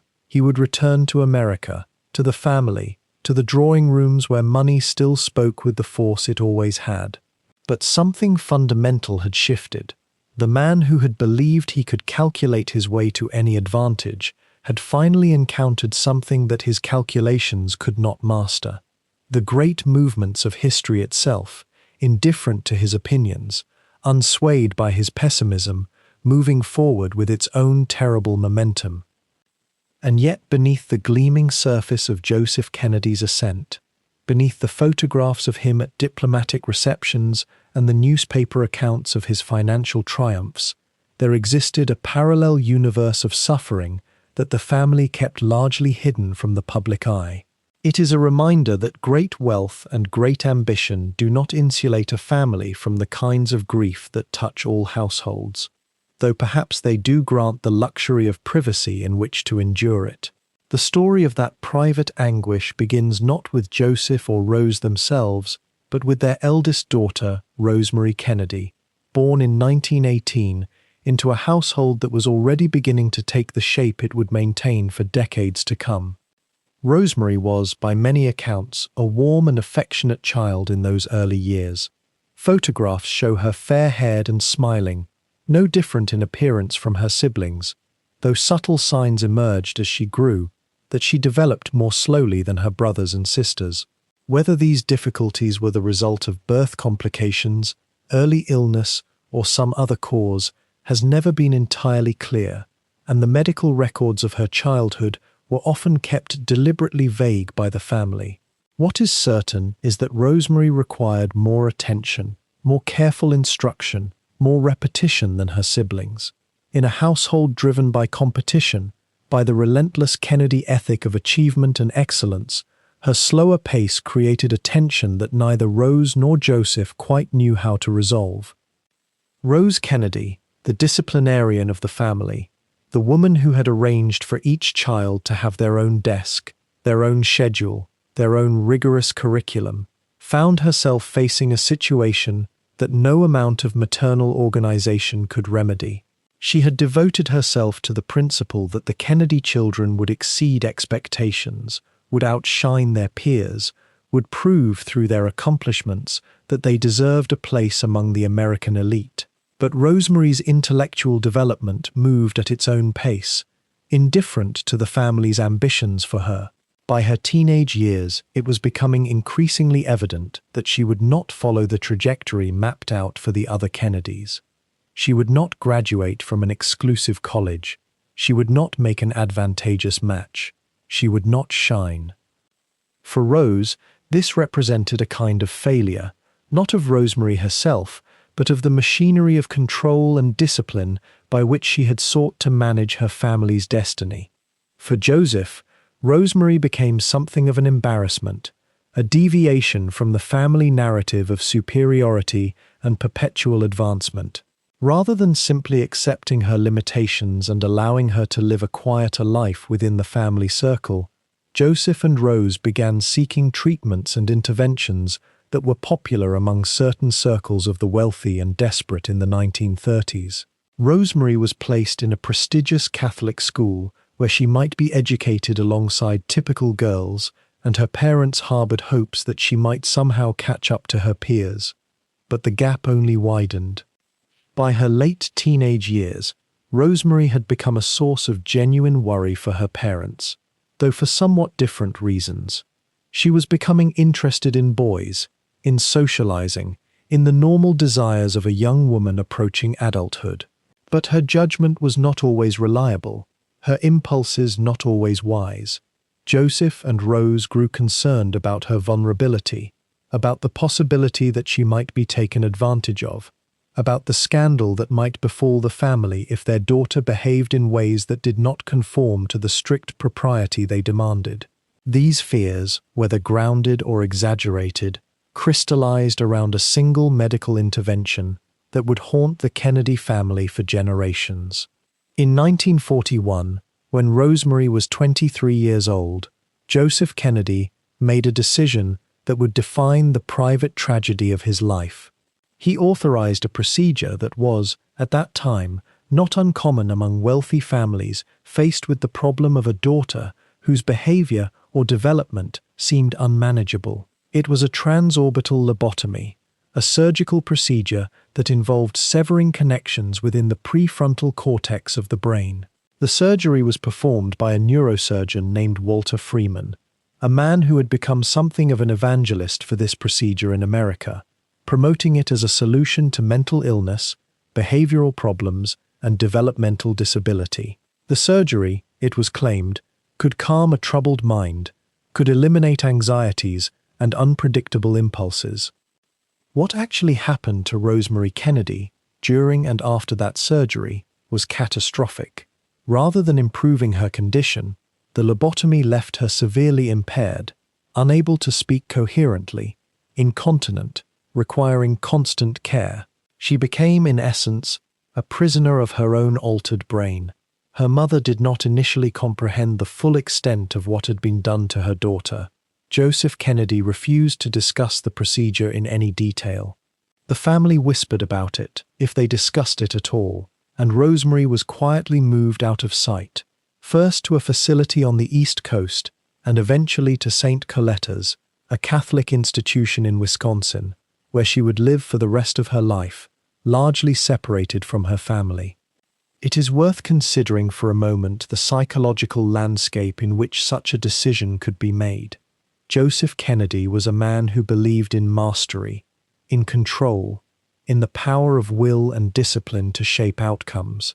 When confronted with something he could not control, with a daughter whose existence contradicted his vision of family perfection, he sought a medical solution. One can imagine him in his office, perhaps after speaking with Rose, making a decision that would relieve him of the anxiety Rosemary's presence caused him. The procedure, after all, was legal. It was performed by a respected physician. It was what some other wealthy families had chosen to do with children who presented similar problems. It was a choice made from desperation, from fear, from a profound inability to accept limitation. And yet Rose Kennedy, Rosemary's mother, seems to have held a different kind of guilt, a different kind of anguish. Whether Rose fully understood what the lobotomy would do before it was performed remains unclear, though some family accounts suggest she initially believed it might be a temporary or reversible procedure. What is clear is that in her later years, Rose spoke of it with visible pain. She visited Rosemary occasionally, though these visits were often difficult. She seemed to carry a weight that Joseph, who rarely visited his daughter and never discussed her fate, managed to compartmentalize more effectively. The difference between them on this point is profound. Joseph moved forward, kept his eyes fixed on his living sons, redirected his ambitions onto their shoulders. Rose, the disciplinarian, the woman who had bent her will toward perfecting her children, had to live with the knowledge that her daughter's suffering had been, at least in part, inflicted upon her in the name of family reputation. This is perhaps one of the most human aspects of the Kennedy story, and one of the most difficult to sit with in silence. Here were two people who had achieved tremendous success, who had accumulated enormous wealth, who had the power to purchase almost anything the world had to offer, and yet they could not purchase peace of mind.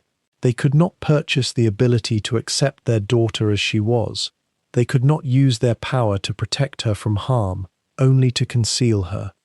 In the quiet of their estates, in the rooms where no photographer could see them, Joseph and Rose Kennedy lived with a private anguish that no amount of political success or financial triumph could absolve. Rosemary Kennedy lived until 2005, spending 64 years in institutional care after that fateful surgery. She never regained her ability to speak clearly or to live independently. She never knew, or at least was never able to articulate, that she understood that the procedure that diminished her so profoundly had been authorized by her own father. The family's public silence on the matter lasted for decades. It was only years after Joseph Kennedy's death, only after Rosemary had been institutionalized for so long that a whole generation of younger Kennedys had never known her as anything other than an absent, disabled woman, that the full story began to emerge. And when it did, it complicated forever the shining narrative that Joseph Kennedy had worked so carefully to construct. What does ambition do to a family? What happens when the pursuit of perfection meets the uncontrollable reality of human variation, of disability, of a child who cannot be molded into the shape her parents have designed? These are the questions that Rosemary Kennedy's life poses to us, even now, decades after her death.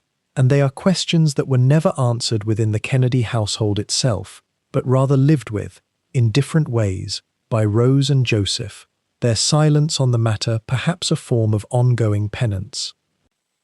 By the middle of the 1930s, Joseph Patrick Kennedy had already accumulated more than most men dream of in a lifetime. He had moved beyond the Boston Irish circles that had raised him. He had proven himself in banking, in the markets, in the very machinery of American finance. He had been noticed by Franklin Roosevelt himself, summoned to Washington to regulate the very speculation that had enriched him, and yet something had shifted. The ambassador's post to Britain, which should have seemed like the capstone of ambition, had become instead a kind of exile. His isolationist views, his pessimism about Britain's chances against Hitler, his suggestion, whispered in diplomatic circles, that democracy itself might not survive the coming darkness, had marked him as a man out of step with the moment. The newspapers had turned, the political establishment had cooled. Joseph Kennedy, the self-made financier who had climbed so far, found the next rung of the ladder splintered beneath his hands. It is one of the quieter truths of ambitious men that when the world closes a door, they often turn inward, and when they turn inward, they frequently turn toward their children. Joseph Kennedy had 9 children. He had built the family machinery, the compound at Hyannis Port, the properties scattered across the country, the networks of influence, the accumulated capital that would give each of them options that most Americans could not imagine. But ambition, that force which had driven him across oceans and through markets and into the halls of power, does not simply disappear, it finds new vessels. And in the late 1930s, as Joseph Kennedy's own political path seemed to darken, he began to redirect that relentless drive toward the next generation. The Kennedy fortune would not diminish with his own eclipse. It would be handed forward. It would be leveraged. It would propel the family toward a kind of power he himself could no longer claim. The oldest son was Joseph Kennedy Jr., born in 1907, the eldest of the children, the one who carried the weight of the family name and his father's expectations. To understand what happened next, it is necessary to understand the relationship between these two men, the driving, ambitious patriarch and the son groomed from birth to surpass him, to achieve what Joseph Sr. had achieved, and then, somehow, to go further. Joseph Jr. was tall, handsome, supremely confident. He had the ease of a privileged upbringing, the certainty of a young man who had never known material want, who had been educated at Choate and Harvard, who had traveled widely, who bore the Kennedy name like a coat of armor. His father saw in him everything he had worked toward.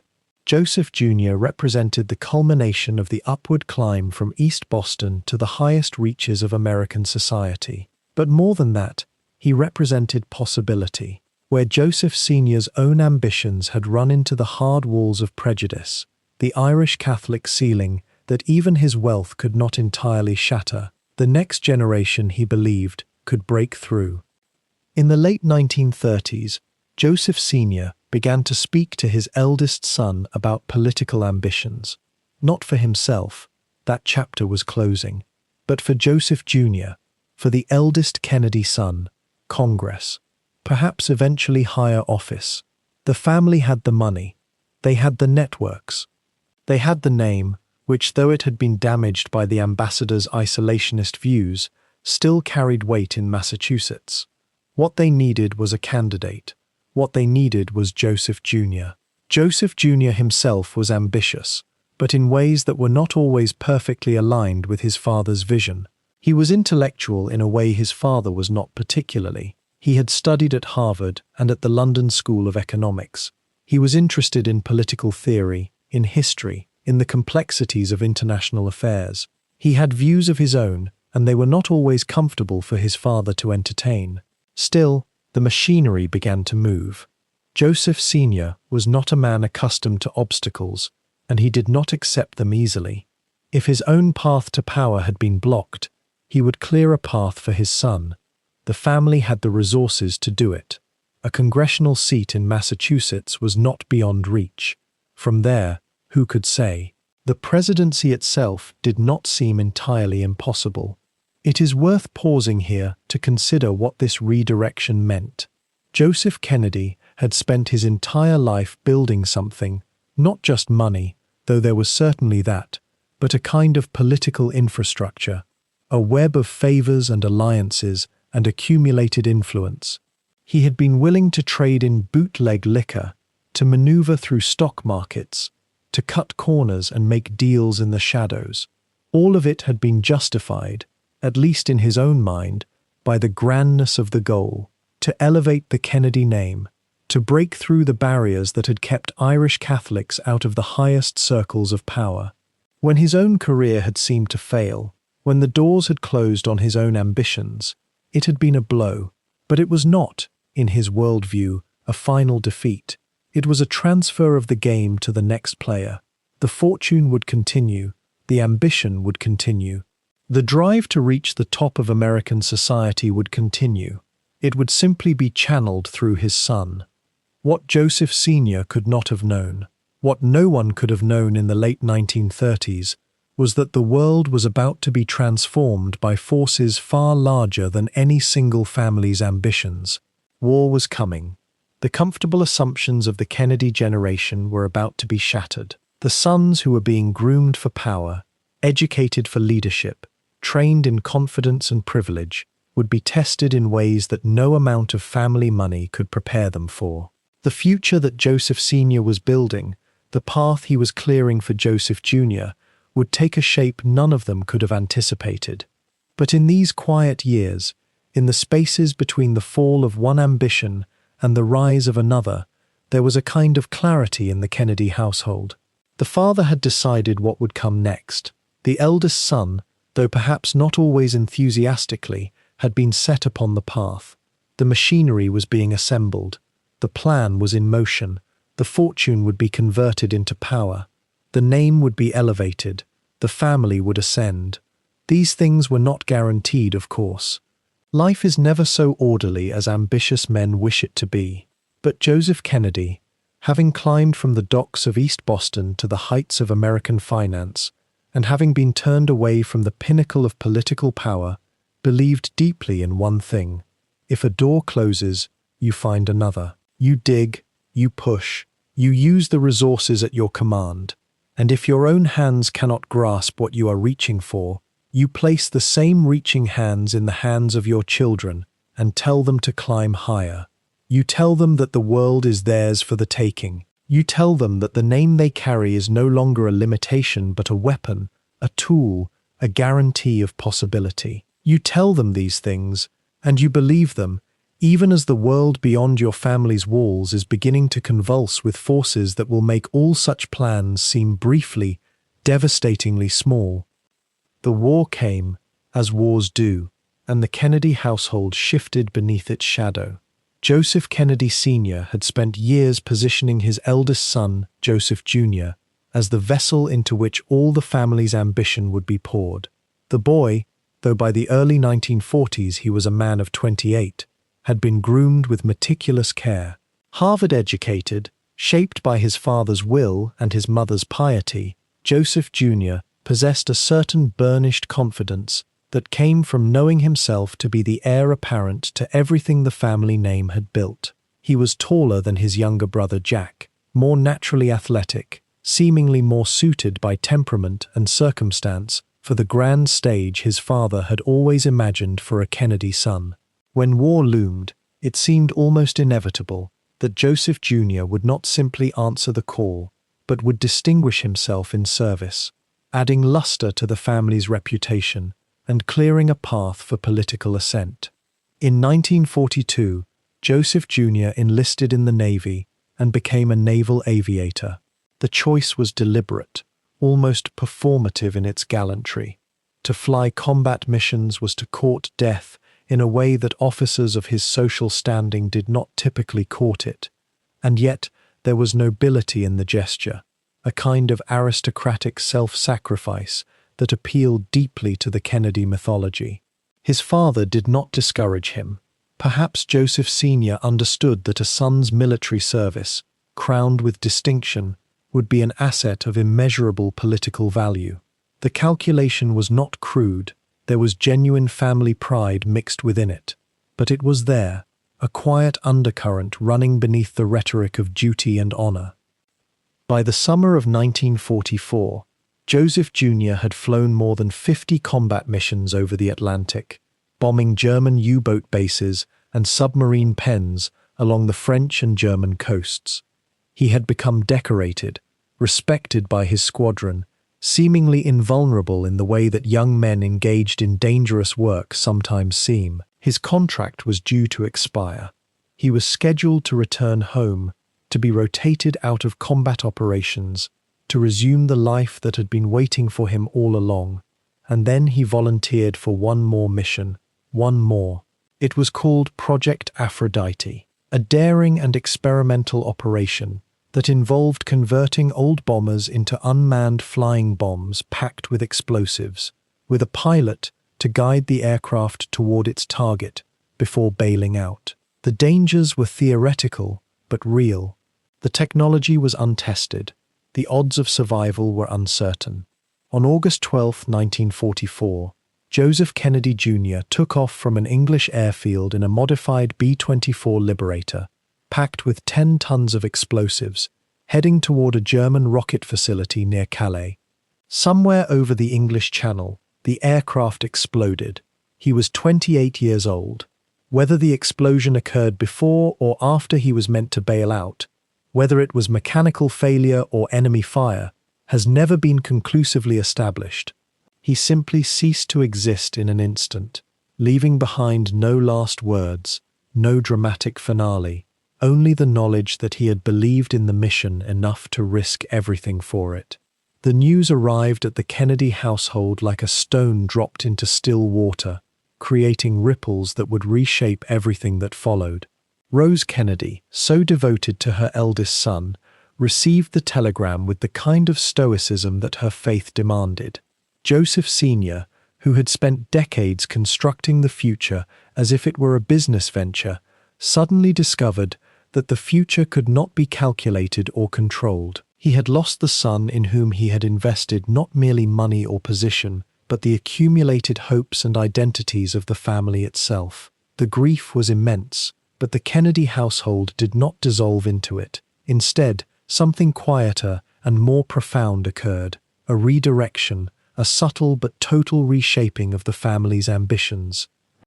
Young Jack Kennedy, the second son, had never been groomed with quite the same intensity as Joseph Jr. He had been sickly as a child, plagued by various ailments that suggested a constitutional fragility. He lacked Joseph Jr.'s obvious physical dominance and his instinctive certainty. He was, by all accounts, less obviously suited to the grand role that seemed to have been written for his elder brother. But in the months and years following Joseph Jr.'s death, something changed. The mantle did not fall upon Jack Kennedy. It was placed upon his shoulders by his father, with deliberate and methodical care. Joseph Sr. had not abandoned his political ambitions. He had merely redirected them. If one son could not carry the family's dreams, another would. If the future could not be planned in the way he had planned it, it could still be shaped through will and strategy and the resources at the family's command. Jack Kennedy understood, perhaps not immediately, but with growing clarity, that he had been given a second life, not his own, but a borrowed one. He was now the repository of his brother's unfulfilled potential, his father's unrealized dreams, the entire accumulated force of the Kennedy name and Kennedy money and Kennedy ambition. The burden was immense and unspoken. It is one thing to be groomed for greatness from birth. It is another to inherit it only after watching your older brother die. Did he feel the weight of it? Almost certainly. Did he resent it? The historical record does not say, and perhaps he did not fully understand it himself. What we know is that from that moment forward, Jack Kennedy's path became increasingly clear and increasingly deliberate. He had survived the war, whereas Joseph Jr. had not. He had been given a gift that his brother would never receive, the gift of a future. The family mourned, as families do. but they also reorganized themselves around this new reality. Rose Kennedy, who had been a formidable presence in Joseph Jr.'s life, redirected her considerable will toward Jack. Joseph Sr., who had been accustomed to commanding events through force of personality and wealth, now set about constructing the political machinery that would propel his surviving son into the offices his dead son would never hold. The younger children, Bobby, Ted, Eunice, Patricia, Jean, all adjusted their expectations and their roles within the family hierarchy. The Kennedy name, which had always been ambitious, now became purposeful in a new way. It was no longer about the promise of ambition. It was about the fulfillment of a promise made to a ghost, or perhaps the fulfillment of a promise that Joseph Jr.'s death had both made impossible and imperative.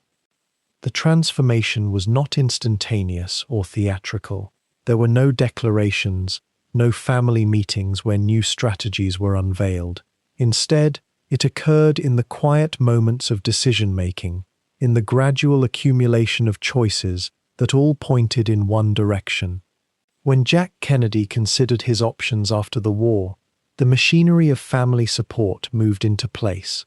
When he decided to run for Congress in 1946, the Kennedy network, the money, the connections, the organizational sophistication that his father had spent decades assembling, was mobilized on his behalf.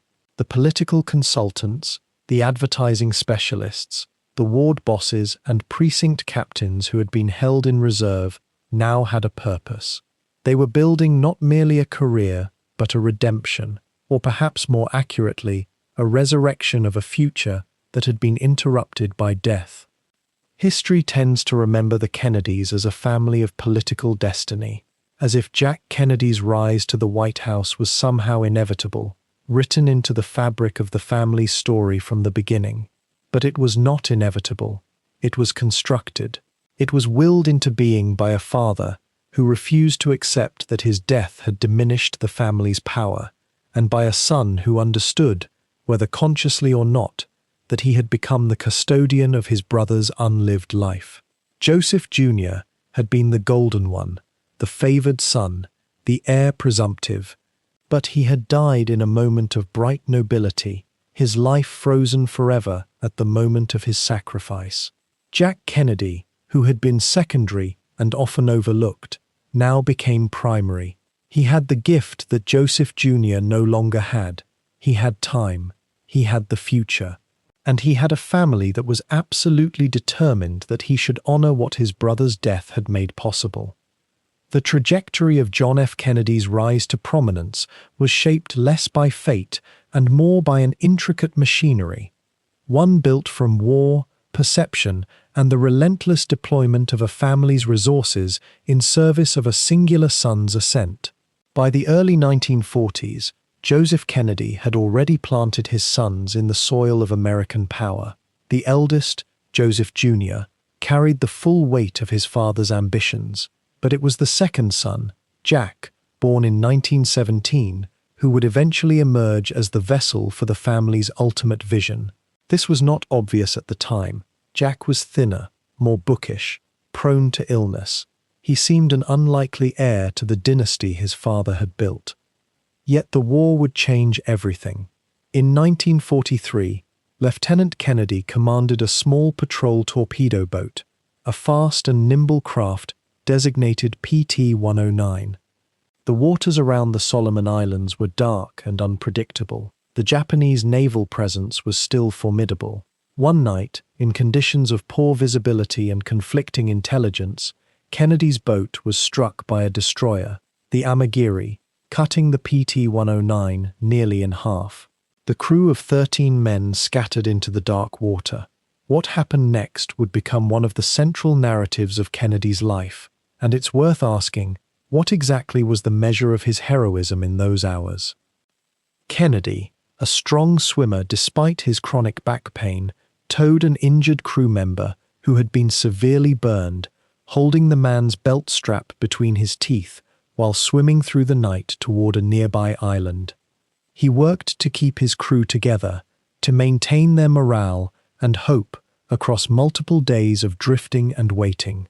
When rescue finally came, it came through native islanders who carried a message carved into a coconut shell, a detail so striking it seemed almost too perfectly constructed for wartime mythology. The Navy awarded him the Navy and Marine Corps Medal. The story spread. It was, in many ways, genuine, but it was also infinitely malleable. Joseph Kennedy understood the value of narrative. He understood that a story of naval heroism, of a young officer's quick thinking and loyalty under fire, was the kind of mythology that could anchor a political career. The tale was true in its essentials, but in the retelling, in the photographs, the interviews, the magazine profiles, it became something more polished, more resonant. The slight, intellectual boy had been forged into a war hero. The journey from the sickbed to the commander's chair seemed almost Shakespearean in its arc. When Kennedy returned to civilian life in early 1944, his father was already thinking several moves ahead. Joseph Jr., the eldest, had remained in service as a Navy pilot. He was the one who seemed positioned for the highest offices. Joseph Sr. harbored no particular love for democracy.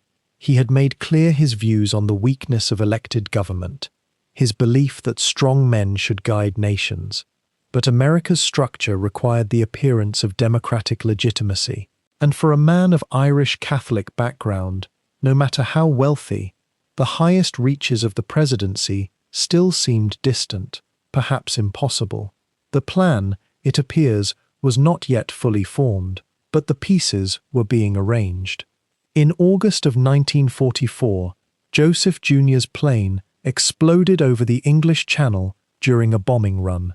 He was 28 years old.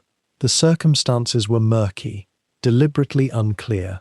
There had been some kind of technical malfunction, possibly an intentional overload, designed to increase the destructive capacity of the payload. He had died alone at high altitude. The death shattered something in Joseph Kennedy, not his will, but perhaps his faith in fortune's guidance.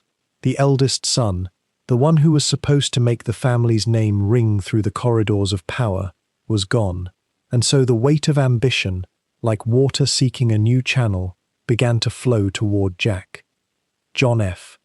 Kennedy spent the next year recovering from his back injury, reading voraciously, writing a memoir of his war service that he titled Why England Slept. His father cultivated relationships with newspaper editors and publishers. The book found its way onto bestseller lists. The author's photograph appeared in magazines. He was becoming recognizable. In 1946, Massachusetts held a special congressional election for a seat representing Boston's 11th district. Kennedy, now famous and relatively unknown in his own right, announced his candidacy. The machinery of Kennedy money and influence engaged silently and thoroughly.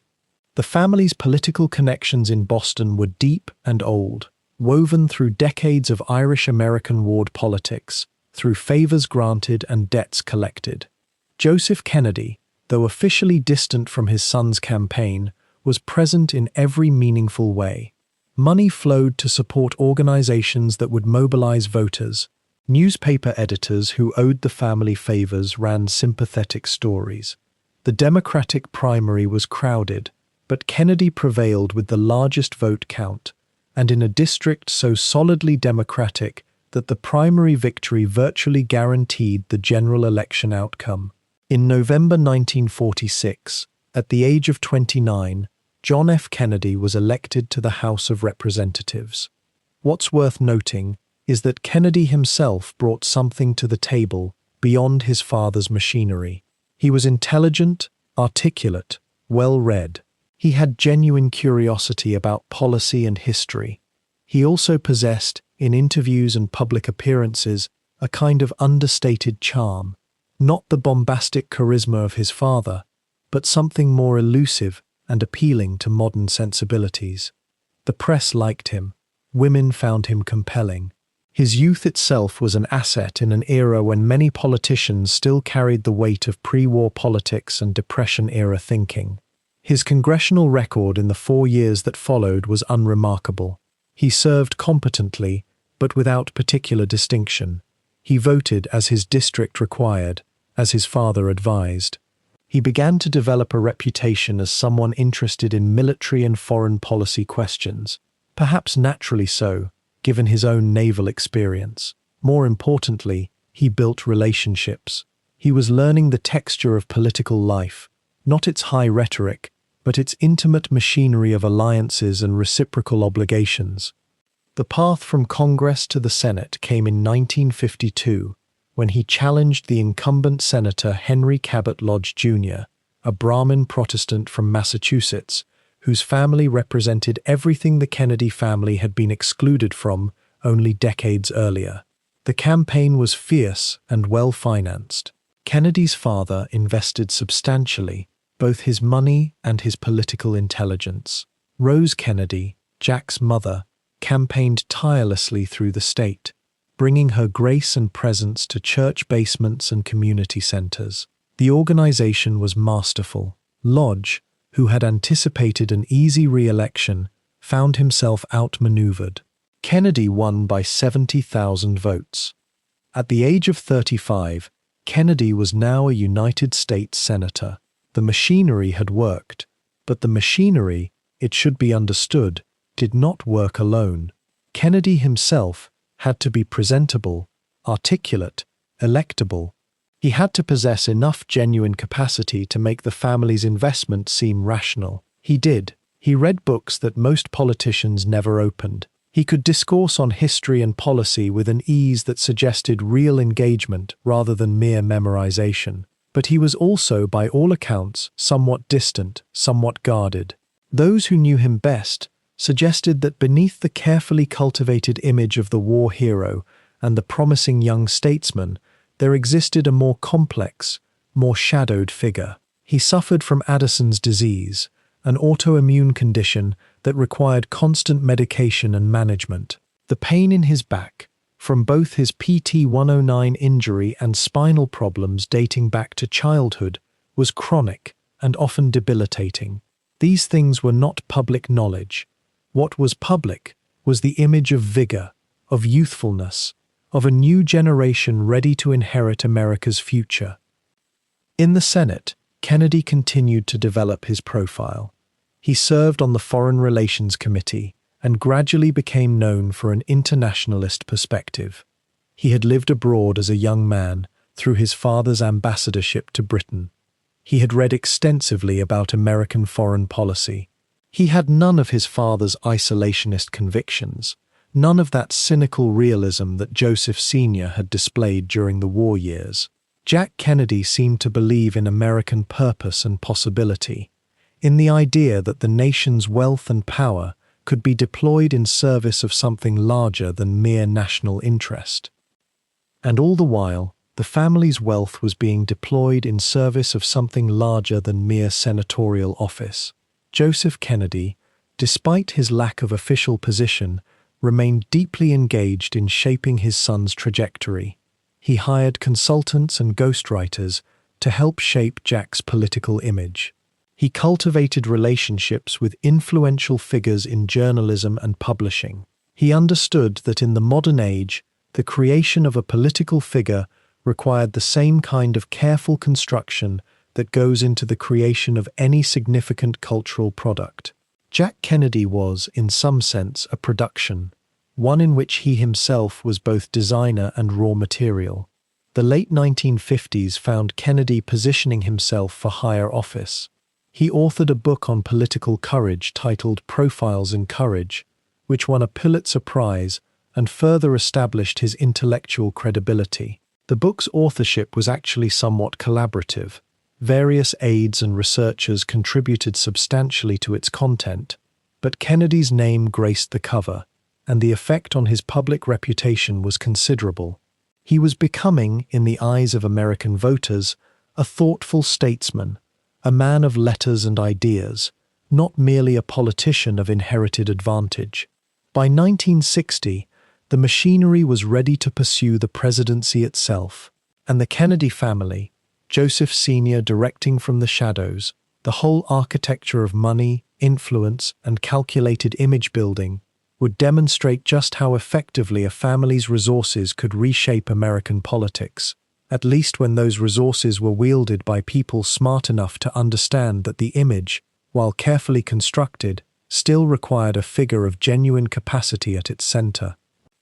By 1960, the machinery of the Kennedy fortune had become something almost invisible in its efficiency. It moved like the great ships that had brought Joseph Kennedy Sr.'s ancestors to these shores, but now it moved toward the White House itself, carrying with it not one man's ambition, but the concentrated will of an entire family dynasty.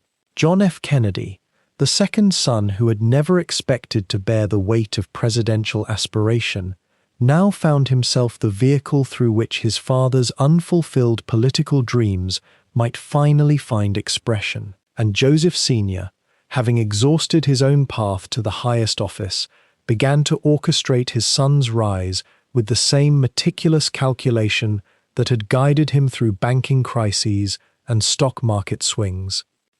The machinery, as one might imagine, was expensive. Money flowed through the campaign like water through Hyannisport's tidal channels, unreported and largely untraceable by the standards of the time.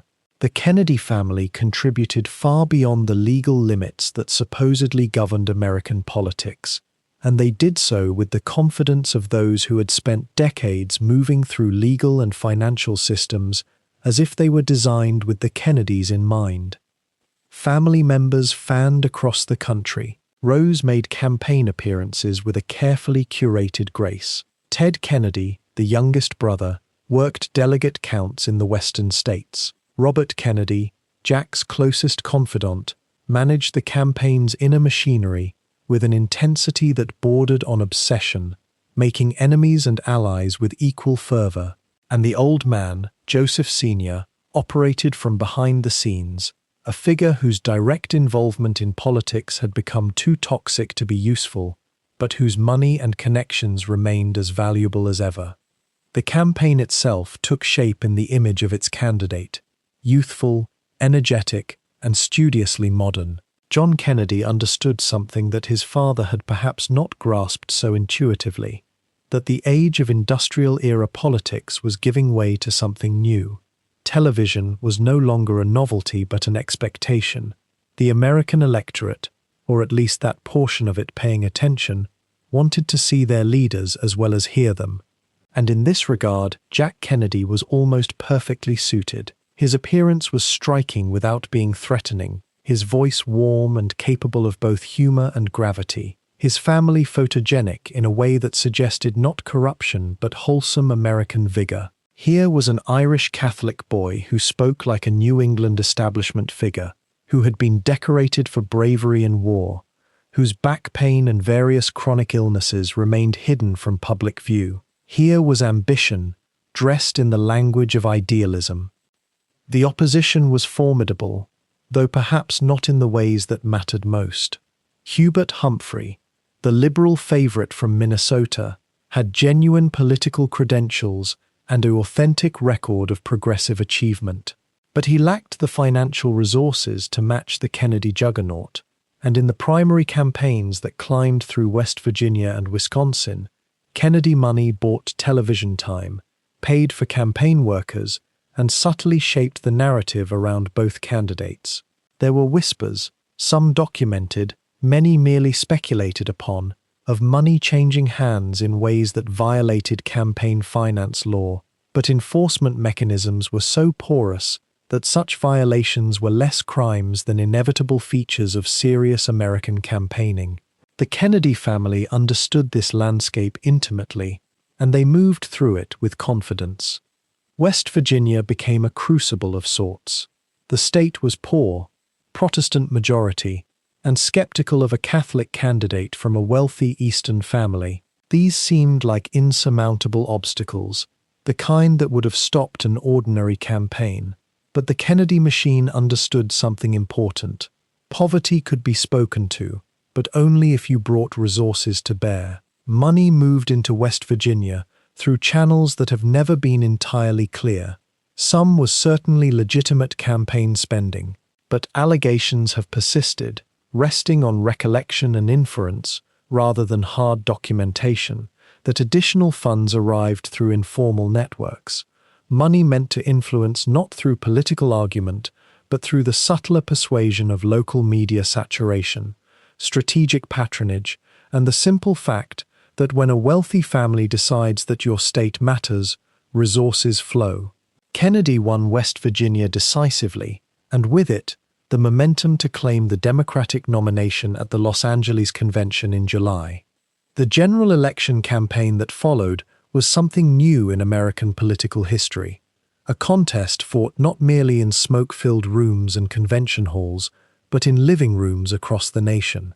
The debates between Kennedy and Richard Nixon in September and October of that year have become legendary, replayed and analyzed ever since, especially that first encounter where millions who heard it on radio thought Nixon had won, while millions who saw it on television were startled by Kennedy's composure and Nixon's pallid appearance. But what is often overlooked is the extraordinary infrastructure that supported Kennedy's television presence. Professional makeup artists, wardrobe consultants, lighting advisors, the Kennedy campaign essentially invented the modern apparatus of political media management. This was not accidental. This was part of the same ruthless efficiency that had characterized Joseph Kennedy's business career, now applied to the far larger canvas of a presidential election. And everywhere there was money. The Kennedy family's resources seemed almost inexhaustible. Campaign operatives could outspend rivals in almost every market. Telephone banking operations were set up with sophisticated coordination. Local organizations in key states received funding to get out the vote on a scale that neither the Republican nor Democratic Party machinery could match. Frank Sinatra, tied to the Kennedy family through social connections and shared interests in entertainment, hosted fundraisers that filled coffers with contributions from Hollywood and beyond. The patriarch, Joseph Sr., spent time in Palm Beach and New York, meeting with contacts accumulated over decades, tapping relationships that had been formed when he was Hollywood's most powerful independent producer, when he had been chairman of the Securities and Exchange Commission, when he had been ambassador to the Court of St. James's. Each of these positions had created obligations and friendships that could now be called upon. The campaign's messaging, meanwhile, was carefully calibrated to address the central anxiety of the moment. Could an Irish Catholic from Massachusetts be trusted with the presidency of a fundamentally Protestant nation? Kennedy addressed this directly in a speech to the Greater Houston Ministerial Association in September, stating with deliberate clarity that his faith was a private matter that would not influence his presidential duties, that he believed in the separation of church and state. It was a moment of considerable bravery, standing before an audience predisposed to skepticism and essentially asking them to trust that his religion would not make him a puppet of the Vatican. Some applauded his candor, others remained unconvinced. But the moment showed something essential about the campaign, that the Kennedys understood the power of narrative, of the right message delivered at the right moment by the right person. The election itself came down to margins so narrow that they have been debated ever since, analyzed and reanalyzed by historians searching for the decisive factor. Illinois and Texas were both won by margins that left them vulnerable to claims of irregularity. In Illinois, the Daily Machine of Chicago delivered votes in quantities that raised eyebrows even by the standards of the time. In Texas, Lyndon Johnson's influence as the newly chosen vice presidential candidate helped secure a state that Kennedy might otherwise have lost. Were the results stolen or merely shaped by political machinery that both parties employed? The question has never been answered with absolute certainty, and this ambiguity itself reflects something profound about American politics in the Kennedy era. The line between vigorous campaigning and corruption was often a matter of perspective. What is certain is that on November 8, 1960, John Fitzgerald Kennedy was elected President of the United States. becoming the first Catholic to hold that office. For the Kennedy family, it was a moment of extraordinary vindication. Joseph Kennedy had arrived in America as the grandson of famine-stricken Irish immigrants. His father, PJ, had risen from the docks through saloon-keeping and ward politics. Joseph himself had broken through barriers of ethnicity and prejudice to accumulate an enormous fortune. And now, his son would live in the White House, would command nuclear weapons, would shape the course of nations. The triumph seemed almost inevitable in retrospect, yet it had required the convergence of timing, money, talent, determination, and a certain ruthlessness in the use of all four. The victory celebrations that followed were restrained by Kennedy family standards, which is to say, they were elegant and private. Joseph Sr. watched from Palm Beach, his health already beginning to decline, yet conscious of having achieved something that his own generation of Irish Americans could barely have imagined. The immigrant grandson had raised a president. The bootlegger's heir, if bootlegger he was, had put his son in the highest office in the land. And as the cameras captured images of John Kennedy and his young, beautiful wife Jackie moving through the transition to the White House, the American public saw a family that seemed to embody a new era of possibility, of meritocracy, of a nation that could finally transcend its old tribal divisions. What the public could not see, of course, was the infrastructure of wealth that made this moment possible. The decades of careful accumulation, the willingness to move in legal gray zones, the network of obligated politicians and businessmen that stretched across the country like invisible cables of influence. The Kennedy fortune had not simply bought a president, exactly. That phrasing oversimplifies a far more complex reality. Rather, the fortune had created the conditions under which a talented, ambitious young man could be presented to the American people with maximum advantage, could be protected from scrutiny through strategic use of media and money, could be supported by a family apparatus of startling coordination and intensity. The presidency had been won not through graft in its most obvious forms, but through the subtle, systemic advantages that enormous wealth provides in a democratic system. And in this, the Kennedy victory revealed something that the American public was only beginning to understand: that in the modern age, money and political power were moving into an ever closer embrace. And yet, wealth and electoral victory had not purchased the thing the family seemed to chase most relentlessly: safety from loss. The fortune that had been assembled across 3 generations, multiplied through stock markets and real estate, protected by lawyers and accountants and the careful management of image, proved useless against the trajectories of history and the simple fragility of human life. In November of 1963, President John F. Kennedy was shot in Dallas, Texas, and the nation's shock reverberated through that still powerful family compound in Massachusetts, like a bell struck in a cathedral. Joseph Kennedy Sr., now in his mid-70s, and diminished by a stroke that had stolen his speech some years earlier, received the news in a way that observers would describe as almost eerily composed. Had he already imagined this?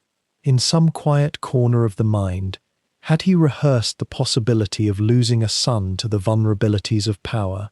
What followed was not a simple grief, but a strange inversion. John F. Kennedy had become the vessel into which the father poured his own thwarted ambitions, the proof that the Irish Catholic outsider could occupy the highest office in the land. That son's sudden absence left something hollow in the structure of meaning the elder Kennedy had built. Yet there remained another son, Robert, the Attorney General, sharp-tongued and idealistic in ways his father sometimes struggled to understand, but nonetheless a Kennedy, nonetheless ambitious, nonetheless engaged in the relentless machinery of power. How a family reorganizes itself after such a blow is never simple. How it redirects its hope is a quieter, more complicated process than history often allows. Robert Kennedy left his position in government in the years following his brother's death, moved toward his own political trajectory, And in 1968, in the depths of the Vietnam War, and during a season of profound national unrest, he too became a candidate for the presidency. The echoes were deliberate, and to some, uncomfortable. There was something in Robert's intensity that seemed to promise a kind of reckoning with the machinery of power itself, a testing of its limits, perhaps even a critique of it. The Kennedy fortune and the Kennedy name remained instruments of considerable force. Money could buy organization, visibility, the apparatus of campaign, but it could not buy invulnerability. In June of 1968, Robert F. Kennedy was shot in Los Angeles, and within days he died. He was 42 years old. The impact on Joseph Kennedy Sr. was profound, though he could not speak it aloud. The stroke that had afflicted him years earlier had left him largely without voice, able only to gesture, to weep, to absorb the magnitude of what was happening to his family. Imagine the consciousness trapped inside that failing body, watching, from a distance that was no longer merely physical, the architecture of his ambitions crumble. 2 sons dead before him, assassinated in public, their deaths witnessed by millions. The symbolic power of the Kennedy name, which he had so carefully constructed, had become inseparable from a kind of tragic nobility, a family cursed, or fated, or simply exposed to the same violence that had always threatened America's public men. There was no way to purchase immunity from history. There was no amount of wealth that could protect you from the machinery of your own elevation. Joseph Kennedy Sr. lived on into the 1970s, increasingly isolated, watching his remaining children attempt to forge their own paths, watching the compound at Hyannis Port persist as a symbol of something that could no longer quite be articulated. His wife Rose, who would live into her own late 90s, maintained the rituals, the early mornings, the prayers, the careful preservation of the family's narrative. But the fortune itself had become something odd, vast, self-perpetuating, generating income and influence through the careful work of trustees and lawyers and managers, but detached now from the man who had assembled it, unmoored from clear purpose or direction. The wealth endured. That is the strange reality that often goes unspoken in the stories we tell about powerful families. The fortune does not vanish with its maker. It continues, accumulating, compounding, flowing through accounts and institutions, funding political campaigns and charitable foundations, and the education of subsequent generations who may have known the founder only as a stern voice in photographs, a name on documents, a figure in history. Joseph Kennedy Sr. died in 1969, and the money remained. His sons were gone, but the apparatus they had constructed, the networks of influence, and the carefully cultivated image, the very infrastructure of American power to which the family had attached itself, all of it continued without him, sometimes in his name, sometimes only by inertia. What does it mean to build something of such magnitude only to watch it outlive its builder in a form that grows increasingly abstract? The fortune had been assembled as a tool, a means toward power and respectability, and the vindication of immigrant aspiration.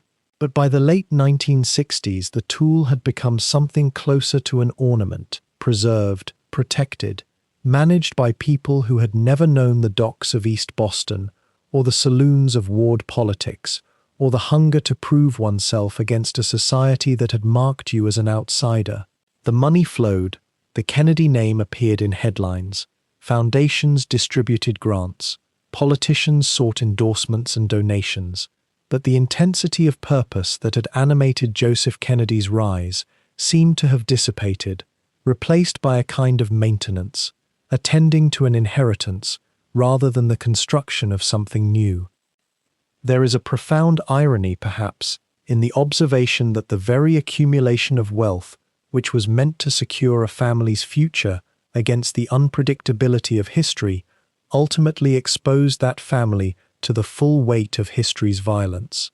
Wealth grants visibility, it grants influence, it places you in proximity to power, to the machinery of state, to the currents of national life. And all of these things, which seem like armor, are also exposure. The Kennedy family, more than most, learned that fortune is not a shield against loss. It is merely a kind of witness to it, a set of resources that cannot prevent what it cannot control. The light at Hyannis Port fades the way light fades in memory itself, amber and then rose, then a soft gathering grey across the white clapboard facades and the manicured lawns where a century of ambition took root and bloomed and sometimes withered in plain sight. The ocean, that constant witness, rolls in its familiar rhythm, indifferent to the rise and fall of fortunes, to the names that were shouted and celebrated and then carried away by the same tide that brought the first Kennedys to these American shores a generation before this compound even existed. Joseph P. Kennedy Sr. lived long enough to see the arc of his own making curve beyond the reach of his hands. He lived to see his sons elevated to heights he had prepared them for with the precision of an architect, and he lived to see them taken away in ways that no amount of money could have prevented, no margin of power could have deflected. The stroke that silenced him in his final years seemed almost like a mercy, perhaps, a quietness that spared him the endless arithmetic of loss. Rose outlived him by many years, tending to her routines, to her faith, to the maintenance of the family myth, even as the pages of history were being written around her, sometimes in her favor, sometimes not. What becomes of a fortune when it outlives the hunger that created it? This is not a simple question, and there are no simple answers to be found in the ledgers or the photographs or the architectural plans of mansions both preserved and abandoned. The Kennedy wealth, vast and meticulously managed, spread across generations and disciplines and philanthropic endeavors, continues to exist as both fact and symbol. But the particular electricity that animated Joseph Kennedy's rise, that lean desperation to prove himself against the Protestants of Beacon Hill, to show them that Irish money could be as consequential as English money, that hunger has been transmuted into something else entirely. The children scattered. Some pursued the political theatre that their father had paved the way for. Others withdrew into privacy, into philanthropy, into the quieter work of stewardship and preservation. The empire that Joseph had built with his fingers, in banking and stock speculation, and those murky regions of Prohibition-era commerce, it remained, it grew, it diversified. Trustees and accountants and financial advisors, the invisible machinery of dynastic wealth, kept it turning long after the man himself could no longer direct it. And perhaps this is what every ambitious person fears and dreams of in equal measure, that the thing you built will outlast you, will continue without you, will prove that you were never as essential as you believed yourself to be. And yet, there is something else worth considering in the gathering dusk, something that resists easy moral judgment. Patrick Kennedy, arriving with nothing but the sound of ship bells and the smell of the harbor in his clothes, could never have imagined what his descendants would become.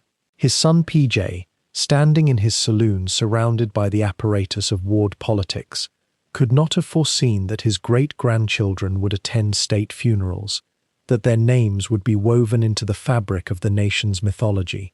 Joseph Sr., that lean young man from East Boston, that outsider pressing his face against the glass of Yankee society, was not wrong to hunger. The hunger itself was human. It was what he did with it, how he directed it, what he was willing to risk and to sacrifice, how he measured success, not in his own contentment, but in the advancement of his bloodline. These are the questions that outlast empires. The compound at dusk holds these contradictions without resolving them.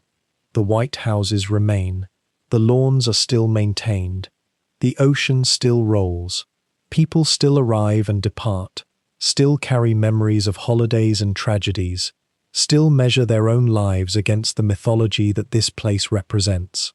And somewhere in the distance, unseen, are the archives and the documents, the letters and the photographs, the oral histories that have been recorded and catalogued, waiting for those who will come after to sort through them, to argue about them, to draw their own conclusions about what it all meant, what it all cost, what was gained and what was surrendered in the pursuit of something that could be called immortality, though it is only fortune and power and the names of the dead preserved in the memory of the living.